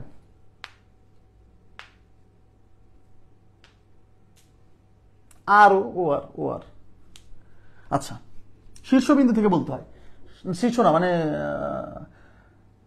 প্রান্ত বিন্দু থেকে বলতে হয়। হ্যাঁ, এই পুরো কোণটা, এদিকে তাকান, মনে করেন এটা ও পি কিউ আর। এই পুরো কোণটা, এই পুরো কোণটার নাম থিটা টু। এদিকে তাকান, এই পুরো কোণটার নাম থিটা টু, পুরো কোণটার নাম থিটা টু। আর এই কোণটার নাম হচ্ছে থিটা ওয়ান। বোঝা যাচ্ছে চিত্র দেখে? এই পুরো কোণটার নাম থিটা টু, আর এই কোণটার নাম হচ্ছে থিটা ওয়ান। এইবার আমাকে আপনারা প্রশ্নের উত্তর দেন, এই থিটা ওয়ান আর এই থিটা টু সন্নিহিত কোণ কিনা? উত্তর দেন। সন্নিহিত কোণ কিনা? যদি সন্নিহিত কোণ হয় তাহলে লজিক দেখাবেন, আর যদি সন্নিহিত কোণ না হয় মানে তাহলে লজিক দেখাবেন সন্নিহিত কোণ কিনা। থিটা ওয়ান ও থিটা টু সন্নিহিত কোণ কিনা? সন্নিহিত কোণ কিনা?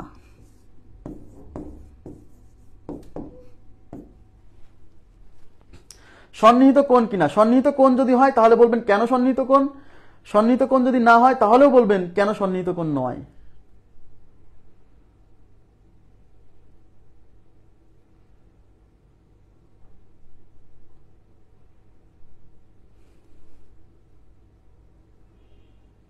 আচ্ছা, কি বলছেন?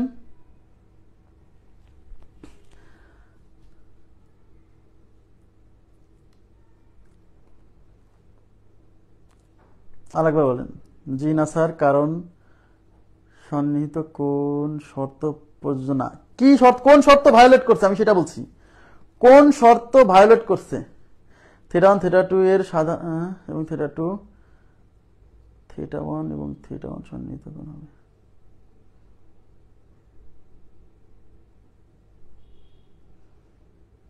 Yes, Manas Mandal, thank you very much. সাধারণ বাহুর বিপরীত পাশে নয়। হ্যাঁ, এমদাদুল হক, সাধারণ বাহুর বিপরীত পাশে নয়, এইটাই আমি চাচ্ছিলাম। হ্যাঁ, মানে এই কোণ দুটা সব শর্তই মানছে, খালি একটা শর্ত মানে নাই। প্রথম শর্ত কি ছিল? আচ্ছা আমাকে বলেন তো, এই থিটা ওয়ান, এই থিটা টু কোণের বাহু কে কে? বলেন তো, এই থিটা টু কোণের বাহু কে কে? রেসপন্স করেন প্লিজ, আপনাদেরকে দিয়ে উত্তর দেওয়াবো, তাহলে আপনার মনে থাকবে। থিটা টু কোণের বাহু কে? এই পুরো কোণ থিটা টু। থিটা টু কোণের বাহু কে কে বলেন? থিটা টু কোণের বাহু কে কে? ইয়েস, সাধারণ বাহুর একই পাশে, রাইট। হ্যাঁ, থিটা টু কোণের বাহু হচ্ছে ওপি এবং ওআর। ওপি, থিটা টু কোণের বাহু হচ্ছে ওপি আর কি? ওআর। এই থিটা ওয়ান কোণের বাহু কে কে? থিটা ওয়ান কোণের বাহু কে কে? থিটা ওয়ান কোণের বাহু হচ্ছে ওপি এবং ও কিউ। থিটা ওয়ান কোণের বাহু হচ্ছে ওপি এবং ও কিউ। তার মানে হচ্ছে এই কোণ দুটা, থিটা টু কোণের শীর্ষ এইটা, থিটা ওয়ান কোণের শীর্ষ এইটা, এবং থিটা টু কোণ আর থিটা ওয়ান কোণের মধ্যে একটা সাধারণ বাহু আছে, দেখেন সেটা হচ্ছে ওপি। দেখেন এই থিটা টু কোণের বাহু ওপি, আবার এই থিটা ওয়ান কোণের বাহু ওপি। এই দেখেন, এই যে ওপি, ওপি, তার মানে ওপি হচ্ছে সাধারণ বাহু। তার মানে আমি বুঝে গেছি এই মানে এই থিটা টু কোণ আর থিটা ওয়ান কোণের শীর্ষ একই শীর্ষ, সেম শীর্ষ, এবং এই কোণ আর এই কোণের একটা সাধারণ বাহু আছে, এটাও মিলছে।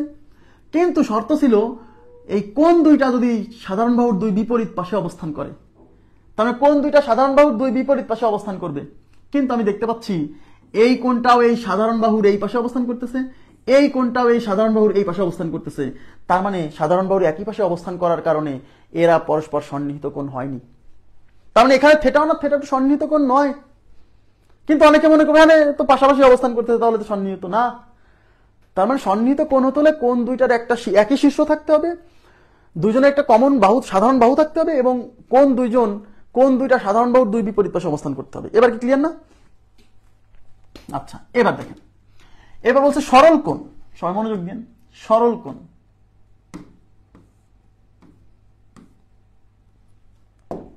আচ্ছা সরল কোণ কি বলছে? এই যে সরল কোণ পরস্পর বিপরীত, এই যে এই জায়গা পরস্পর বিপরীত দুটি রশ্মি, কিন্তু আবার বলছি রশ্মি, পরস্পর বিপরীত দুটি রশ্মি তাদের সাধারণ বিন্দুতে যে কোণ উৎপন্ন করে তাকে সরল কোণ বলে। সরল কোণের পরিমাণ হচ্ছে 180 ডিগ্রি বা 2 সমকোণ। এই সরল কোণ বোঝানোর জায়গায় আমি আপনাদেরকে একটু বুঝাইনি। আপনারা জানেন যে এই কোণটার মান হচ্ছে 90 ডিগ্রি।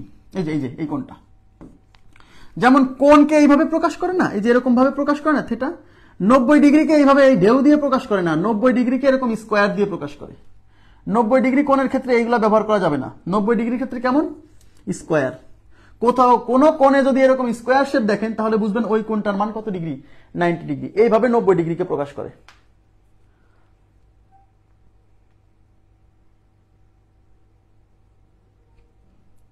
এরা সন্নিহিত কোণ না। আমি দেখালাম যে এরকম চিত্র দিয়ে আসতে পারে। এরা কি কোণ? এদের তো কোনো নাম নাই ওরকম। হ্যাঁ, সন্নিহিত কোণের নাম আছে। আচ্ছা তাহলে এই কোণটা হচ্ছে 90 ডিগ্রি। মানে দুইটা রেখাংশ যদি পরস্পরের উপর লম্ব হয়, একজন যদি আরেকজনের উপর লম্ব একদম খাড়া ভাবে থাকে, তাহলে এই কোণটা হয় কত ডিগ্রি? 90 ডিগ্রি। যদিও একটু পরে বলবো, সমস্যা নাই। তাহলে এইটা যদি 90 হয় তাহলে এই পাশেরটা 90, তাহলে এই 90 আর এই 90 মিলে 180। তার মানে এই পুরো কোণটা 180। এই পুরো কোণটা 180 ডিগ্রি কোণ হলে এটা একটা সরল রেখা হয়ে যায়। তাই এই 180 ডিগ্রি কোণকে বলে সরল কোণ। কথা কি বুঝছেন? আর প্রতি 90 ডিগ্রি মানে হচ্ছে এক সমকোণ। এদিকে তাকান, প্রতি 90 ডিগ্রি মানে হচ্ছে এক সমকোণ। তাহলে 180 ডিগ্রির মধ্যে কয়টা 90 আছে? দুইটা 90। এই জন্য বলা হচ্ছে 180 ডিগ্রি বা 2 সমকোণ। সরল কোণ মানে 180 ডিগ্রি বা 2 সমকোণ। আচ্ছা এবার দেখেন, দুইটা রশ্মি পরস্পর বিপরীতে যাচ্ছে। মনে করেন এইদিকে যাচ্ছে একটা রশ্মি, আর এইদিকে যদি যাচ্ছে একটা রশ্মি। এই রশ্মি দুইটা যদি পরস্পর বিপরীতে যাওয়ার সময় তাদের এই সাধারণ বিন্দুতে মিলিত হয়। এই সাধারণ বিন্দু আর এই সাধারণ বিন্দু যদি বিপরীত দিক থেকে সে মিলিত হয়, যদি মিলিত হয়, মানে এটা আমি সরাতে পারছি না, সরাতে পারবো, অবশ্যই পারবো।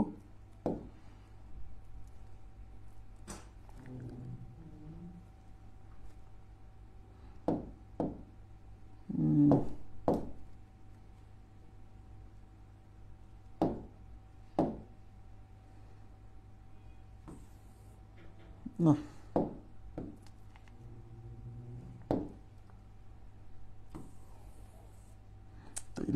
সরি, হ্যাঁ ভুলে গেছি, দেখছেন কয়েকদিন ক্লাস নিতে না নিতে নিতে অনেক কিছু ভুলে গেছি। আচ্ছা, তাহলে এটা একটা রশ্মি, এটা একটা রশ্মি, এই রশ্মি দুইটা পরস্পর বিপরীতে যাচ্ছে।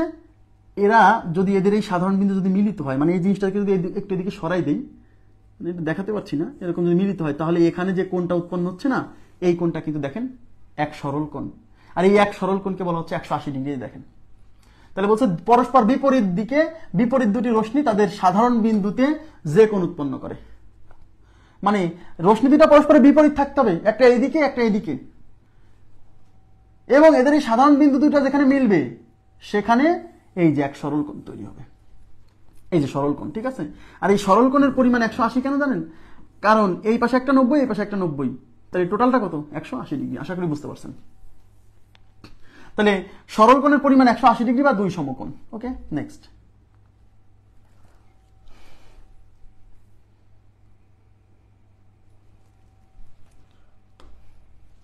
আচ্ছা, এবার হচ্ছে সমকোণ। সমকোণ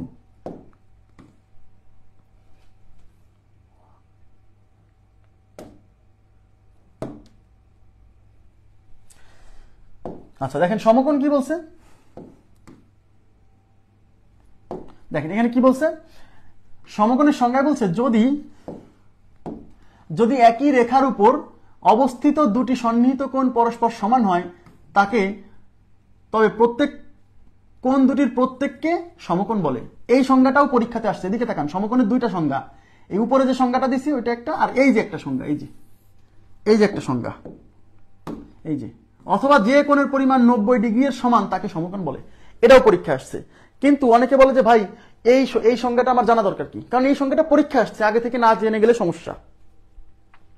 আচ্ছা, এখন প্রশ্ন হচ্ছে নিচের সংজ্ঞাটা হচ্ছে সহজ, যে কোণের পরিমাণ 90 ডিগ্রি এর সমান, এই যে 90 ডিগ্রির সমান তাকে সমকোণ বলে।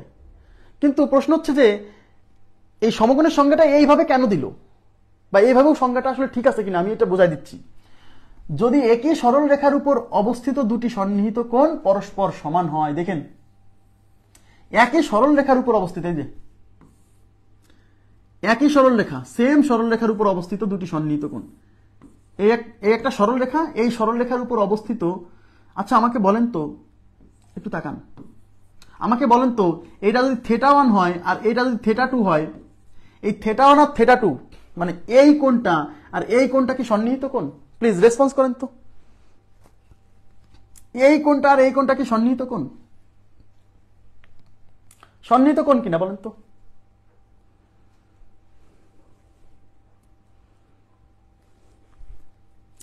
সন্নিহিত কোণ কিনা জানতে চাচ্ছি শুধু।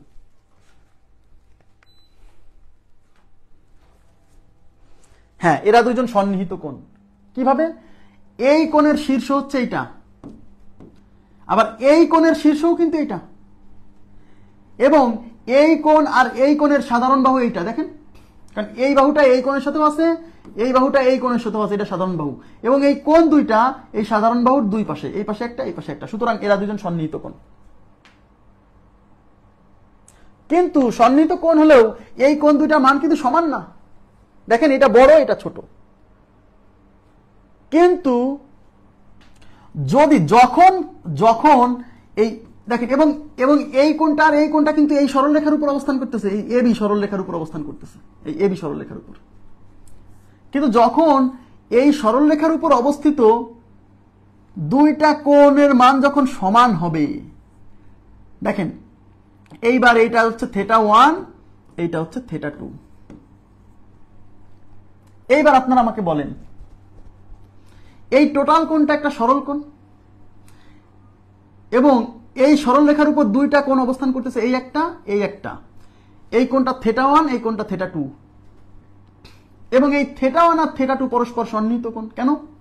কারণ এই কোণ আর এই কোণের সাধারণ বিন্দু হচ্ছে এই শীর্ষবিন্দু, এইটা দেখেন, এই কোণেরও শীর্ষ এইটা, এই কোণেরও শীর্ষবিন্দু এইটা, এবং এই কোণের আর এই কোণের সাধারণ বাহু হচ্ছে এটা, কারণ এই বাহুটা এই কোণের সাথে লেগে আছে, এই বাহুটা এই কোণের সাথে লেগে আছে, এবং এই কোণ দুইটা এই সাধারণ বাহুর দুই পাশে অবস্থান করতেছে।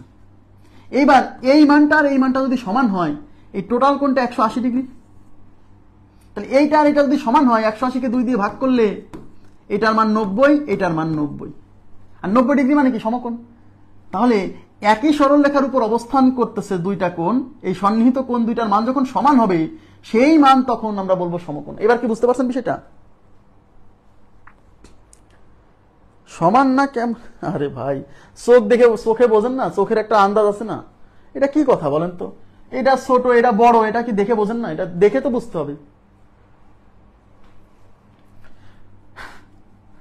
সমান না, এটা দেখে বুঝতেছেন? যদি সমান হয় তাহলে সমকোণ হবে, সমান না হলে সমকোণ না। কারণ সমান হলেই তো 90, সমকোণ মানে কত ডিগ্রি? 90 ডিগ্রি। সমকোণ মানে 90 ডিগ্রি।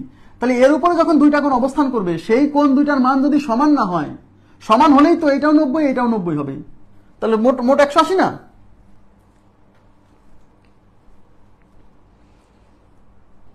এখানে বলছে দেখেন একই রেখার উপর অবস্থিত, এই যে একই রেখা দেখেন সেম রেখার উপর অবস্থিত এই কোণ দুইটা হচ্ছে সন্নিহিত কোণ, আর এদের মান যদি কি হয়? সমান হয়, তাহলেই তো 90 হবে। আর 90 ডিগ্রি মানে কি? এক সমকোণ। ক্লিয়ার? এইভাবে উত্তর প্রশ্ন আসছে। তাহলে যে কোণের পরিমাণ 90 ডিগ্রি এর সমান তাকে এক সমকোণ বলে, এইভাবে পড়তে পারেন, অথবা এই সংজ্ঞাটাও পরীক্ষা আসছে, মাথায় রাখবেন। নেক্সট, এই যে সমকোণ সম্পর্কিত আরো কিছু ইনফরমেশন। সমকোণের বাহুদ্বয় পরস্পর লম্ব। দেখেন, সমকোণের বাহুদ্বয় পরস্পর লম্ব, সমকোণের বাহুদ্বয় পরস্পর লম্ব। লম্ব মনে করেন আমি একটা সমকোণ আঁকাচ্ছি, এই যে এই কোণটা 90 ডিগ্রি, ঠিক আছে? এটা হচ্ছে ও এ বি। তাহলে এই কোণের বাহু কে কে? ও এ একটা বাহু, আবার ও বি একটা বাহু। তো একজন আর একজনের উপর খাড়াভাবে বা লম্বভাবে অবস্থান করলেই তো সমকোণ হয়। তাহলে সমকোণের যে বাহু দুইটা থাকবে এরা হচ্ছে পরস্পরের লম্ব, মানে একজন আরেকজনের উপর লম্ব সোজা, এটা কেবল লম্ব। আর লম্বের চিহ্ন হলো এরকম, যেমন সমান্তরালের চিহ্ন এরকম না? দুইটা রেখা যদি সমান্তরাল হয় তাহলে এরকম চিহ্ন থাকে না?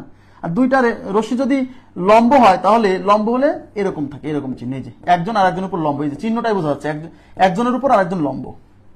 তাহলে সমকোণের বাহুদ্বয় পরস্পর লম্ব হয়, তার মানে এই ও এ আর ও বি পরস্পর লম্ব, তার মানে ও এ লম্ব ও বি। আপনি এভাবেও লিখতে পারেন যে ও বি লম্ব ও এ, সমস্যা নেই। আচ্ছা, 2 নম্বর পয়েন্টে কি বলছে? কোন সরল রেখার বহিস্থ কোন বিন্দু থেকে যতগুলো রেখাংশ টানা যায় তাদের মধ্যে লম্ব রেখাংশটি ক্ষুদ্রতম। এটা খুবই গুরুত্বপূর্ণ একটা পয়েন্ট। এই পয়েন্ট থেকে 2-3 বার প্রশ্ন আসছে। দেখেন, বলছে কোন সরল রেখার বহিস্থ কোন বিন্দু থেকে, এটা একটা সরল রেখা, বুঝা দিচ্ছি, ধরেন এটা একটা সরল রেখা, এই সরল রেখার বহিস্থ মানে বাইরের কোনো বিন্দু থেকে, সেটা ধরেন এই বিন্দু থেকে হতে পারে, বা অন্য বিন্দু থেকে হতে পারে, এই পাশের বিন্দু থেকে হতে পারে, এই দিকের বিন্দু থেকে হতে পারে। কোন সরল রেখার বহিস্থ কোনো বিন্দু থেকে যতগুলো রেখাংশ টানা যায়, মানে এই রেখার উপর যতগুলো রেখাংশ টানা যায়, তাহলে এখান থেকে আপনি এর উপর অনেক রেখাংশ টানতে পারবেন। এটা একটা, এইটা একটা, এইটা একটা। দেখেন এগুলোর দৈর্ঘ্য দেখতেছেন? দৈর্ঘ্য বলছে যতগুলো রেখাংশ আমি এই রেখার উপর টানতে পারবো তাদের মধ্যে সবচেয়ে ক্ষুদ্রতম হবে যে রেখাংশটা লম্ব। এই যে দেখেন, এই যে এটা লম্ব না, এটা লম্ব না, এই যে লম্ব। খাড়াখাড়ি যেটা হবে সেটার দৈর্ঘ্য হবে সবচেয়ে ছোট। দেখেন এটা সবচেয়ে ছোট, এদিকে এদিকে আবার যান বড় হবে, আবার দৈর্ঘ্য বড় হবে। আমার কথা কি এটাকে বুঝতে পারছেন? যে কোন সরল রেখার বহিস্থ কোন বিন্দু থেকে, আচ্ছা, কোন সরল রেখার বহিস্থ কোন বিন্দু থেকে ওই সরল রেখার উপর আমি যতগুলো রেখাংশ টানবো সেই রেখাংশগুলোর দৈর্ঘ্য তো ভিন্ন ভিন্ন হবে। তাদের মধ্যে সবচেয়ে ছোট দৈর্ঘ্য কোনটা জানেন? যেটা হচ্ছে এর উপর লম্বভাবে টানবেন সেটাই সবচেয়ে ছোট দৈর্ঘ্য। ক্লিয়ার আছে কিনা বলতে? এই লাইনটা চিত্র দেখেও বুঝতে হবে, চিত্র দেখেও, জ্যামিতির চিত্র দেখেও কিন্তু অনেক কিছু আন্দাজ করা যায়। এই যে কোন সরল রেখার বহিস্থ কোন বিন্দু থেকে যতগুলো রেখাংশ টানা যায় তাদের মধ্যে লম্ব রেখাংশটি ক্ষুদ্রতম। তাদের মধ্যে লম্ব যেটা হবে সেটার দৈর্ঘ্য সবচেয়ে ছোট হবে। হয়েছে? আচ্ছা, নেক্সট হচ্ছে সূক্ষ্মকোণ। দেখেন সূক্ষ্মকোণ, সূক্ষ্মকোণের ইংরেজি হচ্ছে অ্যাকিউট অ্যাঙ্গেল। সূক্ষ্মকোণ, তাহলে সূক্ষ্মকোণ মনে রাখবেন 90 ডিগ্রিটাকে মাথায় নেবেন, 90 ডিগ্রিটাকে মাথায় সেট আপ করবেন। এই যে 90 ডিগ্রিটা এরকম না, 90 ডিগ্রি, এই যে এক সমকোণ হতে ছোট। এক সমকোণ মানে কি? 90 ডিগ্রি না, মানে এই 90 ডিগ্রির চেয়ে ছোট যদি হয় কোনো কোণ, সেই কোণটাকে বলা হচ্ছে সূক্ষ্মকোণ। তাহলে এইটা যদি 90 ডিগ্রি হয়, তাহলে আমি যদি এই রেখাংশ, এদিকে তাকান, এই রেখাংশটাকে যদি একটু এদিকে নামাই দিই, এটাকে যদি এদিকে নামাই দিই, এরকম নামাই দিই, তাহলে যে কোণটা হবে এই যে, এই টোটালটা যদি 90 হয়, এটা তো 90 এর চেয়ে ছোট, 90 এর চেয়ে ছোট হলে তাকে বলে সূক্ষ্মকোণ। তাহলে এইটা হলো সূক্ষ্মকোণ। এই যে দেখেন, এই যে চিত্রে থিটা হচ্ছে সূক্ষ্মকোণ। তো সূক্ষ্মকোণ মানে কি 90 এর চেয়ে ছোট হবে। তাহলে 90টা তো বোঝেন, 90 মানে কেমন, এই যে এটা হলো 90। তাহলে এই 90 এর চেয়ে ছোট, এর চেয়ে ছোট হতে হলে তো এই রেখাটাকে এইদিকে চাপাই দিতে হবে। তাহলে এটাকে যখন এদিকে চাপাই দিব, তখন যে কোণটা পাবো সেটা হচ্ছে সূক্ষ্মকোণ। 90 ডিগ্রির চেয়ে ছোট কিন্তু 0 ডিগ্রির চেয়ে বড়। মনে করেন এই একটা রেখাংশ, এর উপর দিয়ে যদি আর একটা রেখাংশ আসে, তখন কিন্তু কোনো কোণ সৃষ্টি হবে না। মনে করেন এই একটা রেখাংশ, এখন এই রেখাংশটা যদি এদিকে নামতে নামতে নামতে এর উপর চলে আসে, তখন হবে 0 ডিগ্রি। ওই কোণটাকে বলে 0 ডিগ্রি। দুইটা রেখাংশ যদি একজনের উপর আরেকজন পড়ে যায়, তখন তাদের মধ্যে কোণ সৃষ্টি হয় 0 ডিগ্রি। দুইটা রেখাংশ যদি একজনের উপর আরেকজন পরিপাতিত হয়, তখন তাদের মধ্যে কি হয়, 0 ডিগ্রি কোণ হয়। যেমন কোনো কোণই নাই, মানে 0 ডিগ্রি। তাহলে সূক্ষ্মকোণ মানে কিন্তু 0-র চেয়ে বড়, মানে একটা কোণ থাকবেই, একেবারে 0 হবে না। 0-র চেয়ে বড়, বাট যেন 90 ডিগ্রি হয়, 90-র নিচে থাকে। এই জন্য দেখেন এই থিটার রেঞ্জ, এই রেঞ্জ পরীক্ষা আসে। সূক্ষ্মকোণের রেঞ্জ আমি সাইডে দিয়ে দিছি। এই থিটার মানটা কি হবে, থিটার মানটা 0-র চেয়ে বড়, বাট 90-র চেয়ে ছোট। এই অসমতার চিহ্ন তো বোঝেন, এই চিহ্ন তো বোঝেন, এই চিহ্ন বোঝেন না? এই যে এটা তীর চিহ্ন, মনে করেন এই তীর চিহ্নের দিকে তাকান। অনেকে বোঝে না যে কে বড় কে ছোট। আমি এইভাবে পড়তাম, তীরের মাথা যার দিকে থাকবে সে ছোট, তীরের মাথা, এদিকে তাকান, তীরের মাথা যার দিকে থাকবে সে ছোট। মানে আমি ছোটবেলায় হচ্ছে আমার স্যার পড়াতো, বলতো যে সবল আর দুর্বলের মধ্যে মারামারি হচ্ছে, একজন আর একজনকে তীর মারবে, কে কাকে তীর মারবে। তো আমি বললাম স্যার যে কেউ মারতে পারে। বলছে না, বলছে সবল যে সে দুর্বলকে তীর মারবে, দুর্বলের হাতে তীর থাকলেও মারবে না, কারণ জানে যে মারলে পরে আমার খবর আছে। তাহলে যে সবল সে হলো তীর মারবে, মানে তীরের মাথা থাকবে দুর্বলের দিকে, তীরের মাথা থাকবে দুর্বলের দিকে, দুর্বল মানে ছোট। তাহলে তীরের মাথা থাকবে দুর্বলের দিকে, মানে ছোটর দিকে। তাহলে এই যে এটা হলো তীরের মাথা, এরকম থাকে না তীরের মাথা, দেখেন এই যে তীরের মাথা দেখছেন, তো তীরের মাথা এইটুক কি তীরের মাথার মতো না, তীরের মাথা থাকবে দুর্বলের দিকে। তাহলে এই জায়গাতে তীরের মাথা, এখানে তীরের মাথা কার দিকে, এখানে তীরের মাথা হচ্ছে 0-র দিকে। তার মানে 0 ছোট, 0 ছোট মানে কি থিটা বড়, একজন ছোট হলে আরেকজন বড় না। তাহলে থিটা 0-র চেয়ে বড়। আর এই অংশে এই তীরের মাথা কার দিকে, এই অংশে তীরের মাথা থিটার দিকে। তার মানে এই অংশে 90 বড়, থিটা ছোট। তার মানে থিটার মানটা 0-র চেয়ে বড়, 90-এর চেয়ে ছোট। তো 0-র চেয়ে বড়, 90-এর চেয়ে ছোট হলে সেটা সূক্ষ্মকোণ। এই যে সূক্ষ্মকোণের রেঞ্জ এটা। এবার নেক্সট আমরা চলে যাচ্ছি, কি আছে দেখেন। এবার হচ্ছে স্থূলকোণ। স্থূলকোণ অবটিউজ অ্যাঙ্গেল। তো এটা মনে রাখবেন, রেফারেন্স হচ্ছে 90। রেফারেন্স কি 90। তাহলে আমরা 90-এর চেয়ে যদি এদিকে তাকান, 90-এর চেয়ে যদি এদিক চাপাই দিতাম, তাহলে হতো কি এই যে সূক্ষ্মকোণ। আর এই জিনিসটাকে যদি ওইদিকে না চাপাই, যদি এইদিকে চাপাই, তাহলে কোণটা হয়ে যাবে 90-এর চেয়ে বড়। দেখেন, এটাকে যদি এদিকে না চাপাই, যদি আমি এইদিকে চাপাই, তাহলে হয়ে যাবে 90-এর চেয়ে বড়। আর 90-এর চেয়ে বড় হলে সেটাকে আমরা বলছি হচ্ছে কি স্থূলকোণ। ঠিক আছে, তার মানে 90-এর চেয়ে বড়। কিন্তু 90-এর চেয়ে বড় হতে হতে এই যে এরকম হয়ে গেলে কি হবে, সরল কোণ হয়ে যাবে না। সরল কোণ হওয়া যাবে না, মানে সরল কোণের একটু উপরে থাকবে। সরল কোণ মানে 180 ডিগ্রির একটু উপরে থাকবে। ঠিক আছে, তাহলে 90-এর চেয়ে বড় বাট 180-র চেয়ে ছোট, সেই কোণকে বলা হচ্ছে স্থূলকোণ। এই যে দেখেন, এরকম থাকলে কিন্তু 90 হতো। তার মানে এর চেয়ে একটু বড় না, এই যে একটু বড় না, তার মানে টোটালটা কি 90-এর সাথে আরো একটু বেশি।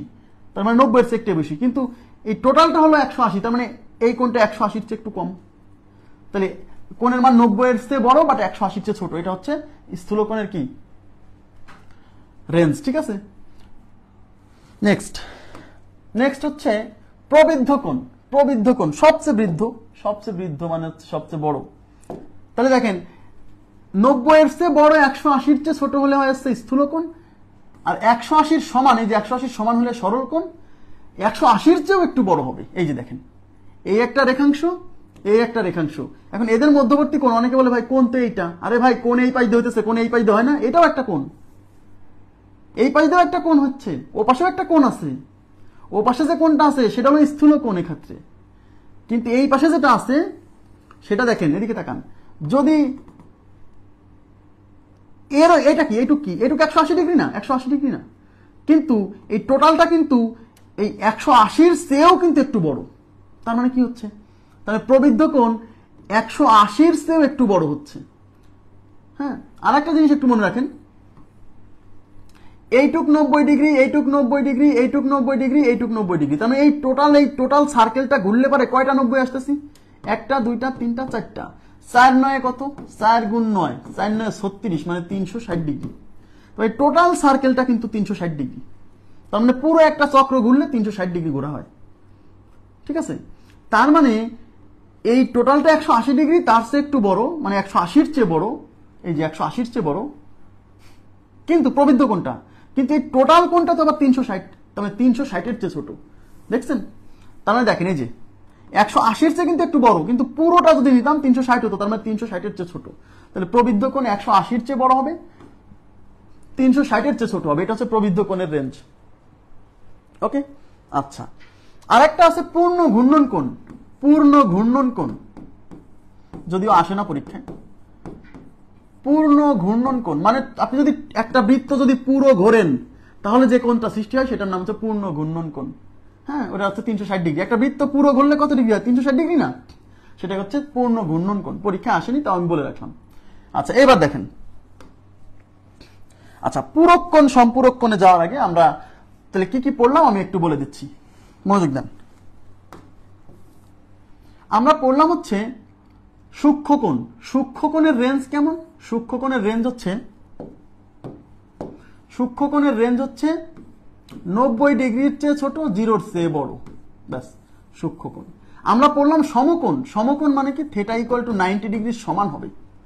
তারপরে আমরা পড়লাম হচ্ছে স্থূল কোণ, যেখানে থিটা হবে 180-র চেয়ে ছোট বাট 90-এর চেয়ে বড়।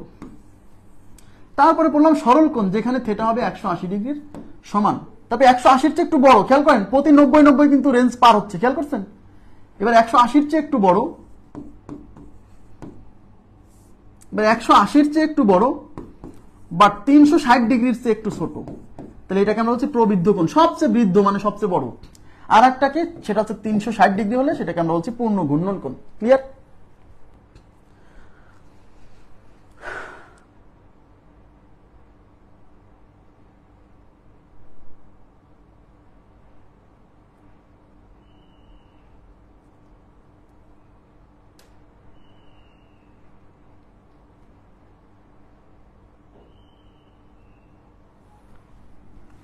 আচ্ছা, এবার দেখেন আমরা কিছু গাণিতিক সমস্যা সমাধান, প্রশ্ন সমাধান করি।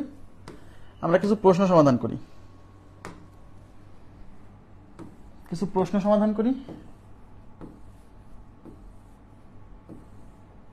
10 নম্বর প্রশ্ন থাক, হ্যাঁ 10 থাক, 11 থেকে বলছি। দেখেন, একটি সরল রেখার সাথে অপর একটি রেখাংশ মিলিত হয়ে যে দুটি সন্নিহিত কোণ উৎপন্ন করে তাদের সমষ্টি কত হবে? খুবই ইম্পর্টেন্ট প্রশ্ন, কয়েকবার আসছে পরীক্ষায়। হ্যাঁ, দেখেন আগে কোশ্চেন বুঝতে হবে। একটি সরল রেখার সাথে অপর একটি রেখাংশ মিলিত হয়ে যে দুটি সন্নিহিত কোণ উৎপন্ন করবে তাদের সমষ্টি কত হবে? তাহলে এই চিত্র বর্ণনা অনুসারে একটা চিত্র আঁকাবেন। একটি সরল রেখার সাথে কি মিলিত হবে? একটি সরল রেখার সাথে একটি রেখাংশ মিলিত হবে। তাহলে কার সাথে কি মিলিত হবে? একটি সরল রেখার সাথে একটা রেখাংশ। তাহলে এইটা হচ্ছে একটা সরল রেখা। সরল রেখার দুই পাশে প্রান্ত বিন্দু থাকবে, এর সাথে একটা রেখাংশ মিলিত হবে। কোন এক জায়গা থেকে এসে একটা রেখাংশ মিলিত হইলো। এই যে রেখাংশ, এই যে রেখাংশের একদিকে তীর চিহ্ন থাকবে আর একদিকে থাকবে না রেখাংশ। তাহলে একটা সরল রেখার সাথে একটা রেখাংশ মিলিত হয়ে যে দুইটা সন্নিহিত কোণ সৃষ্টি করবে, তাহলে সন্নিহিত কোণ এই একটা, এই দুইটা কি সন্নিহিত কোণ না? এই সন্নিহিত কোণ দুইটার সমষ্টি। তাহলে আমাকে বলেন, এই কোণ আর এই কোণ, এই টোটালটা কি 180 ডিগ্রি না? সরল কোণ না? তাহলে এই টোটাল সরল কোণ 180 ডিগ্রির মধ্যে থিটা 1 আছে, থিটা 2 আছে। তার মানে এই 180 ডিগ্রি, এই থিটা 1 আর থিটা 2 যোগ করলে 180 সমান হবে না? ইয়েস। তার মানে যে দুইটা সন্নিহিত কোণ সৃষ্টি হবে তাদের যোগফল হচ্ছে 180 ডিগ্রি। খুবই ইম্পর্টেন্ট প্রশ্ন, বুঝে পড়তে হবে, চিত্র আঁকাতে হবে। হ্যাঁ, ওকে। আচ্ছা, অথবা দিছে, অথবা দুটি সরল রেখা পরস্পরকে ছেদ করলে, এই দেখেন আবার কি বলছে, আরেকটা প্রশ্ন খুবই গুরুত্বপূর্ণ। অথবা, এই যে অথবা থেকে দেখেন, আমি ডিফারেন্ট কালারের কালি ব্যবহার করি। এই যে অথবা দুটি সরল রেখা পরস্পরকে ছেদ করলে সন্নিহিত কোণগুলির সমষ্টি। দেখেন, দুইটা সরল রেখা যদি পরস্পরকে ছেদ করে, দেখেন এই যে এই একটা সরল রেখা, এই একটা সরল রেখা, দুইটা সরলরেখা যদি পরস্পরকে ছেদ করে তাহলে সন্নিহিত কোণগুলোর সমষ্টি, অনেকে মনে করবে 360 ডিগ্রি, না, দুইটা সরলরেখা যখন পরস্পরকে ছেদ করবে এখানে এই একটা কোণ মনে করেন θ1, এই একটা কোণ মনে করেন θ2, এই একটা কোণ, আচ্ছা এটা পরে দেখাচ্ছি। আপনি কি বলেন তো এই θ1 আর θ2 সন্নিহিত না? ইয়েস, সন্নিহিত। কারণ এই পাশে একটা কোণ, এই পাশে একটা কোণ, এই যে হলো সাধারণ বাহু, এটা সাধারণ বাহু না, সাধারণ বাহুর দুই বিপরীত পাশে অবস্থান করতেছে, তাহলে এটা কি এক সরল কোণ না? এই যে এটা একটা সরল রেখা, সরল রেখার উপরে যে কোণটা সৃষ্টি হচ্ছে সেটা হলো সরল কোণ, আর এই সরল কোণের মধ্যে θ1 আছে θ2 আছে, তাহলে θ1 plus θ2 is equal to 180 degree. এখন আপনি ওই দুইটা না ধরে যদি এদিকে তাকান, ওই দুইটা না ধরে যদি আপনি এই একটা কোণ θ1, এই পাশেরটা θ2, তাহলে এই θ1 আর এই θ2 কিন্তু সন্নিহিত কোণ, মানে এই দুইটা না ধরে আপনি এই দুইটা ধরেন, আর এই সন্নিহিত কোণ দুইটা একটা সরল রেখার উপর অবস্থান করতেছে, মানে এক সরল কোণ 180 ডিগ্রি। আপনি এই দুইটা না ধরে যদি মনে করেন যে না আমি এইটা ধরবো আর এইটা ধরবো, ওকে ফাইন, এইটা θ1 এইটা θ2, এই দুইটা কোণের সাধারণ বাহু এইটা, এবং এই কোণ দুইটা এই সাধারণ বাহু দুই বিপরীত পাশে অবস্থান করতেছে, এবং এই কোণ দুইটা একটা সরল কোণের উপর অবস্থান করতেছে, দেখছেন? তার মানে দুইটা সরল রেখা যদি পরস্পরকে ছেদ করে আপনি যে দুইটা সন্নিহিত কোণই নেন না কেন তাদের সমষ্টি 180 ডিগ্রি হবে, যে দুইটা সন্নিহিত কোণই নেন না কেন তাদের সমষ্টি 180 ডিগ্রি। ক্লিয়ার? তার মানে এই প্রথম কোশ্চেনটা আর দ্বিতীয় কোশ্চেনের উত্তর সেম, কিন্তু কোশ্চেন কিন্তু এক না। একটা সরল রেখার উপর যদি একটা রেখাংশ মিলিত হয়, এই যে একটা সরল রেখার উপর যদি একটা রেখাংশ এসে মিলিত হয় তাহলে যে দুইটা সন্নিহিত কোণ উৎপন্ন হবে তাদের যোগফল 180। আবার দুইটা সরল রেখা যদি পরস্পরকে ছেদ করে, ছেদ করার ফলে এখানে প্রতি দুইটা সন্নিহিত কোণের সমষ্টি 180 ডিগ্রি হবে সবসময়। বোঝা গেছে বিষয়টা? প্রত্যেকটা বুঝে বুঝে অ্যানালাইসিস করে পড়তে হবে, নাহলে মনে থাকবে না। আর আপনাদেরকে বলছি কালকের ক্লাসটা করলে আপনার খুবই মজা লাগবে, কালকের ক্লাস করলে বুঝবেন হ্যাঁ আমি আসলে জ্যামিতি পড়তেছি। কাল এবং আরেকটা ক্লাস, এখানে আরো দুইটা ক্লাস হবে রেখাকোণের উপর, এগুলো ক্লাস, এগুলো তো কিছুই না, এগুলো একেবারেই সহজ, একেবারে এলিমেন্টারি লেভেলের। এর মানে মজার জিনিস হচ্ছে যখন ক্রিয়েটিভ জিনিস শেখাবো তখন আপনি মজা পাবেন, আপনি নিজে নিজে সলভ করার দক্ষতা চলে আসবে, একটু সময় দিতে হবে। যে কোনো দুইটা নেওয়া যাবে না, সন্নিহিত মানে বুঝতেই পারছেন সন্নিহিত কোণ দুইটা সেটা তো আমি দেখাই দিছি। দুটি কোণের এখানে কি বলছে, যদি দুটি কোণের একই শীর্ষবিন্দু থাকে এবং কোণ দ্বয় সাধারণ বাহুর বিপরীত দিকে অবস্থান করে তাহলে কোণ দুটিকে কি বলে? দেখছেন সংজ্ঞা পর্যন্ত পরীক্ষা আসছে, তাহলে সংজ্ঞা যদি বুঝে না পড়েন তাহলে তো বিপদ, খালি আন্দাজে মুখস্থ করলে হবে না। দুটি কোণের একই শীর্ষবিন্দু থাকবে এবং কোণ দ্বয় সাধারণ বাহুর বিপরীত দিকে থাকে তাহলে কোণ দুটিকে কি বলে? সন্নিহিত কোণ। এই যে বি নাম্বার অপশন, সন্নিহিত কোণ। ক্লিয়ার? নেক্সট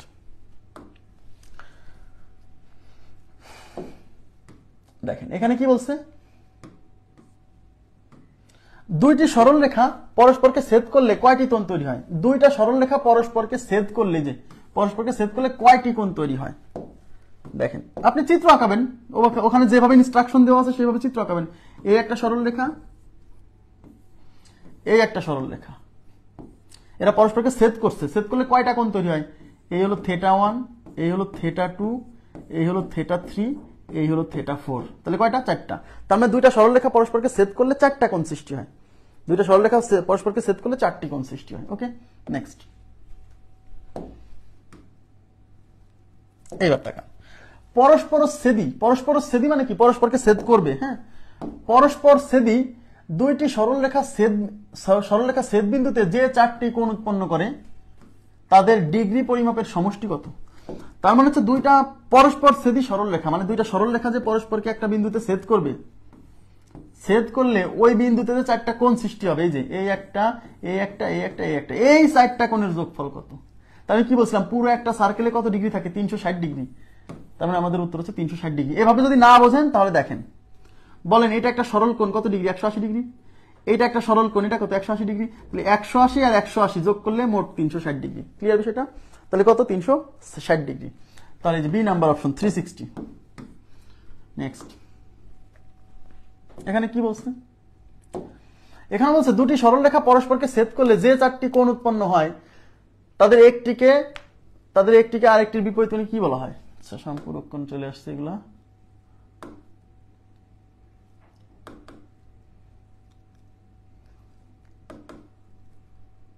আচ্ছা,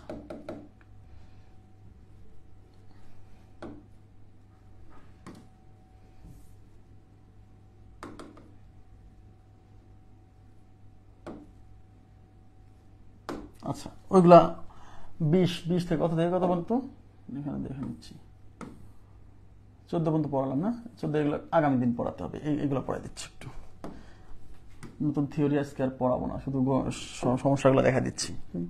দেখেন এখানে কি বলছে, যে কোণের পরিমাণ 90 ডিগ্রি তাকে কি বলে, এও পরীক্ষা আসে, 90 ডিগ্রি সমান হলে তাকে কি বলে, সমকোণ। 90 ডিগ্রি সমান হলে তাকে বলে সমকোণ। সমকোণ। একটি সমকোণে থাকে, একটি সমকোণে কত ডিগ্রি থাকে, একটি সমকোণে কত ডিগ্রি থাকে, 90 ডিগ্রি। একটি সমকোণে কত ডিগ্রি থাকে, একটি সমকোণে 90 ডিগ্রি থাকে। নেক্সট, সরল রেখার উপর লম্ব অঙ্কন করলে কয়টি সমকোণ উৎপন্ন হয়? দেখেন বিভিন্ন ভাবে প্রশ্নে আসছে, সরল রেখার উপর লম্ব অঙ্কন করলে, একটা সরল রেখার উপর লম্ব অঙ্কন করলে কয়টি সমকোণ পাওয়া যায়। দেখেন একটা সরল রেখার উপর আপনি একটা লম্ব আঁকেন, এই একটা সরল রেখা, এর উপর একটা লম্ব আঁকবেন, লম্ব মানে একদম খাড়া আঁকাতে হবে, কয়টা সমকোণ পাবেন, এই পাশে একটা, এই পাশে একটা, দুইটা। তার মানে একটা সরল রেখার উপর লম্ব অঙ্কন করলে দুইটা সমকোণ সৃষ্টি হবে, এই যে দুইটা সমকোণ সৃষ্টি হবে, 1 নম্বর অপশন উত্তর, দুইটা সমকোণ। ঠিক আছে, নেক্সট, এক সমকোণ অপেক্ষা ছোট কোণ, এক সমকোণ অপেক্ষা ছোট, এক সমকোণ মানে কত ডিগ্রি, 90 ডিগ্রি। 90 ডিগ্রির চেয়ে ছোট কোণকে কি বলে, 90 ডিগ্রি সমান হলে সমকোণ, 90 ডিগ্রি সেটা সূক্ষ্মকোণ, 90 এর চেয়ে বড়, 180 চেয়ে ছোট স্থূলকোণ, তার মানে সূক্ষ্মকোণ বলে। সূক্ষ্মকোণ কত, এই যে 4 নম্বর অপশন, 90 ডিগ্রির চেয়ে ছোট হলে সূক্ষ্মকোণ, 4 নম্বর অপশন।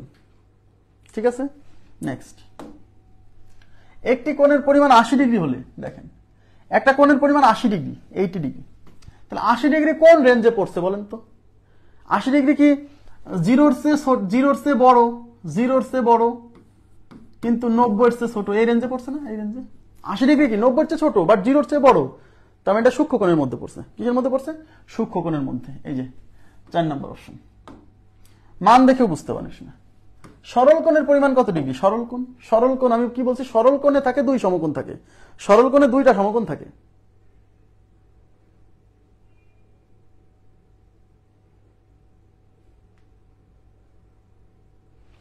সরল কোণে 2টা সমকোণ থাকে, আর 2 সমকোণ মানে কি 90 90 180, তাহলে সরল কোণ পরিমাণ হচ্ছে 180 ডিগ্রি।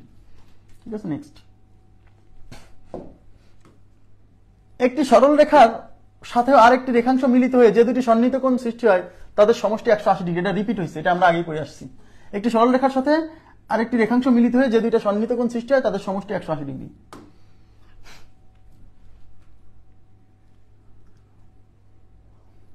এটাও তো পড়ছি আমরা। দুইটি সরল রেখা পরস্পরকে ছেদ করলে সন্নিহিত কোণগুলোর যোগফল, সন্নিহিত কোণগুলোর যোগফল 180 ডিগ্রি। দুটি সরল রেখা পরস্পরকে ছেদ করলে সন্নিহিত কোণগুলোর যোগফল 180 ডিগ্রি। পড়ে আসলাম না, যে সন্নিহিত কোণগুলোর যোগফল 180 ডিগ্রি। এক সমকোণ থেকে বড় কিন্তু 2 সমকোণ থেকে ছোট, এটা কি হবে? এক সমকোণ থেকে বড়, এক সমকোণ মানে 90 ডিগ্রির চেয়ে বড়, এই যে 90 ডিগ্রির চেয়ে বড়, 2 সমকোণ মানে 180 এর চেয়ে ছোট, তাহলে 90 এর চেয়ে বড় 180 এর চেয়ে ছোট, সেটা কি? সেটা স্থূলকোণ, সেটা স্থূলকোণ। হ্যাঁ, স্থূলকোণ। এগুলো সহজ বাট পরীক্ষায় আসে, দেখা যাচ্ছে। কোনটি স্থূলকোণ? তো স্থূলকোণ মানে কি বুঝতেই হবে, 180 এর চেয়ে বড় দেখতে হবে, 180 এর চেয়ে বড় বাট স্থূলকোণ। 90 এর চেয়ে বড়, 90 এর চেয়ে বড় 180 এর চেয়ে ছোট, 90 এর চেয়ে বড় 180 এর চেয়ে ছোট, তাহলে দেখেন এটা কিন্তু 180 সরল কোণের সমান হবে না। এই যে 160 ডিগ্রি, 90 এর চেয়ে বড় বাট 180 এর চেয়ে ছোট, 160 ডিগ্রি। নেক্সট, স্থূলকোণ কোনটি? স্থূলকোণ 90 এর চেয়ে বড় দেখতে হবে, প্রথমে দেখতে হবে 90 এর চেয়ে বড়, 90 এর চেয়ে বড় অপশনে একটাই আছে, এই যেটা স্থূলকোণ। ঠিক আছে, 150 ডিগ্রি কোণ, 150 ডিগ্রি কোণ রেঞ্জে পড়ছে বলেন তো? 90 এর চেয়ে বড় কিন্তু 180 এর চেয়ে ছোট, দেখেন 90 এর চেয়ে বড় কিন্তু 180 এর চেয়ে ছোট, তার মানে স্থূলকোণের রেঞ্জে পড়ছে। 2 সমকোণ অপেক্ষা বড়, দেখেন 2 সমকোণ অপেক্ষা বড়, 2 সমকোণ মানে 180 এর চেয়ে বড়। 4 সমকোণ, 4 সমকোণ মানে কিন্তু 360, 4 9 36, 360 অপেক্ষা ছোট, তাহলে 180 এর চেয়ে বড় মানে প্রবৃদ্ধ না, 360 এর চেয়ে ছোট প্রবৃদ্ধ, তাহলে প্রবৃদ্ধ কোণ, প্রবৃদ্ধ কোণ। ঠিক আছে, 182 ডিগ্রি কোণটা কেমন? 182 ডিগ্রি, 182 ডিগ্রি কি 180 এর চেয়ে বড়, আর 180 এর চেয়ে বড় আবার 360 এর চেয়ে ছোট, 180 এর চেয়ে বড় হলে কি? প্রবৃদ্ধ কোণ, D number option. Next, 250 degree কোণ, এই যে 250 ডিগ্রি কোন রেঞ্জে পড়ছে? এগুলো যদিও দেখানো উচিত না, তাও বলছি। 250 ডিগ্রি দেখেন 180 এর চেয়ে বড় কিন্তু এটা, কিন্তু 360 এর চেয়ে ছোট, আর 180-র চেয়ে বড় 360-এর চেয়ে ছোট, সেটা কি? প্রবৃদ্ধ কোণ। যাতে এখানেই প্র্যাকটিস হয়ে যায় এই জন্য করাচ্ছি। 253 ডিগ্রি কেমন বলেন? 253 ডিগ্রি এটা কি 180-র চেয়ে বড় না? 180-র চেয়ে বড়। আবার কি 360-এর চেয়ে ছোট। 180-র চেয়ে বড় 360-এর চেয়ে ছোট হলে প্রবৃদ্ধ কোণ, জানেন, বি নাম্বার অপশন। ওকে, তাহলে এখানে এই যে 35 পর্যন্ত করালাম, আর ওদিকে কিছু থেকে গেল। হ্যাঁ, আমরা এগুলা আগামী ক্লাসে, মানে আগামীকাল আমাদের খুবই গুরুত্বপূর্ণ চ্যাপ্টার, মানে রেখাকোণের সব গুরুত্বপূর্ণ টপিক আর কি, টাইপটা, সেটা হচ্ছে পূরক কোণ, সম্পূরক কোণ। যেখান থেকে পরীক্ষায় মানে কোণের, রেখাকোণের যদি বলি 80% কোশ্চেন, সেটা হচ্ছে পূরক কোণ, সম্পূরক কোণ রিলেটেড। সহজ টাইপ হচ্ছে দুইটা কোণের যোগফল 90 আর দুইটা কোণের যোগফল 180। বাট এর মধ্যে যে কত মারপ্যাচ আছে সেটা আপনারা আগামীকালকের ক্লাসে দেখতে পাবেন। তো আগামীকালকের ক্লাসে আমাদের দেখা হবে হচ্ছে 9:15। আগামীকালকের ক্লাসটা একটু লং হতে পারে, মানে মোটামুটি দেখা গেল যে 2 ঘন্টা যেতে পারে। কালকের ক্লাসটা একটু প্রিপারেশন নিয়ে আসেন আগে থেকে। তো আজকের মতো এই পর্যন্ত রাখবো। ভালো থাকবেন সবাই, আল্লাহ হাফেজ, শুভরাত্রি।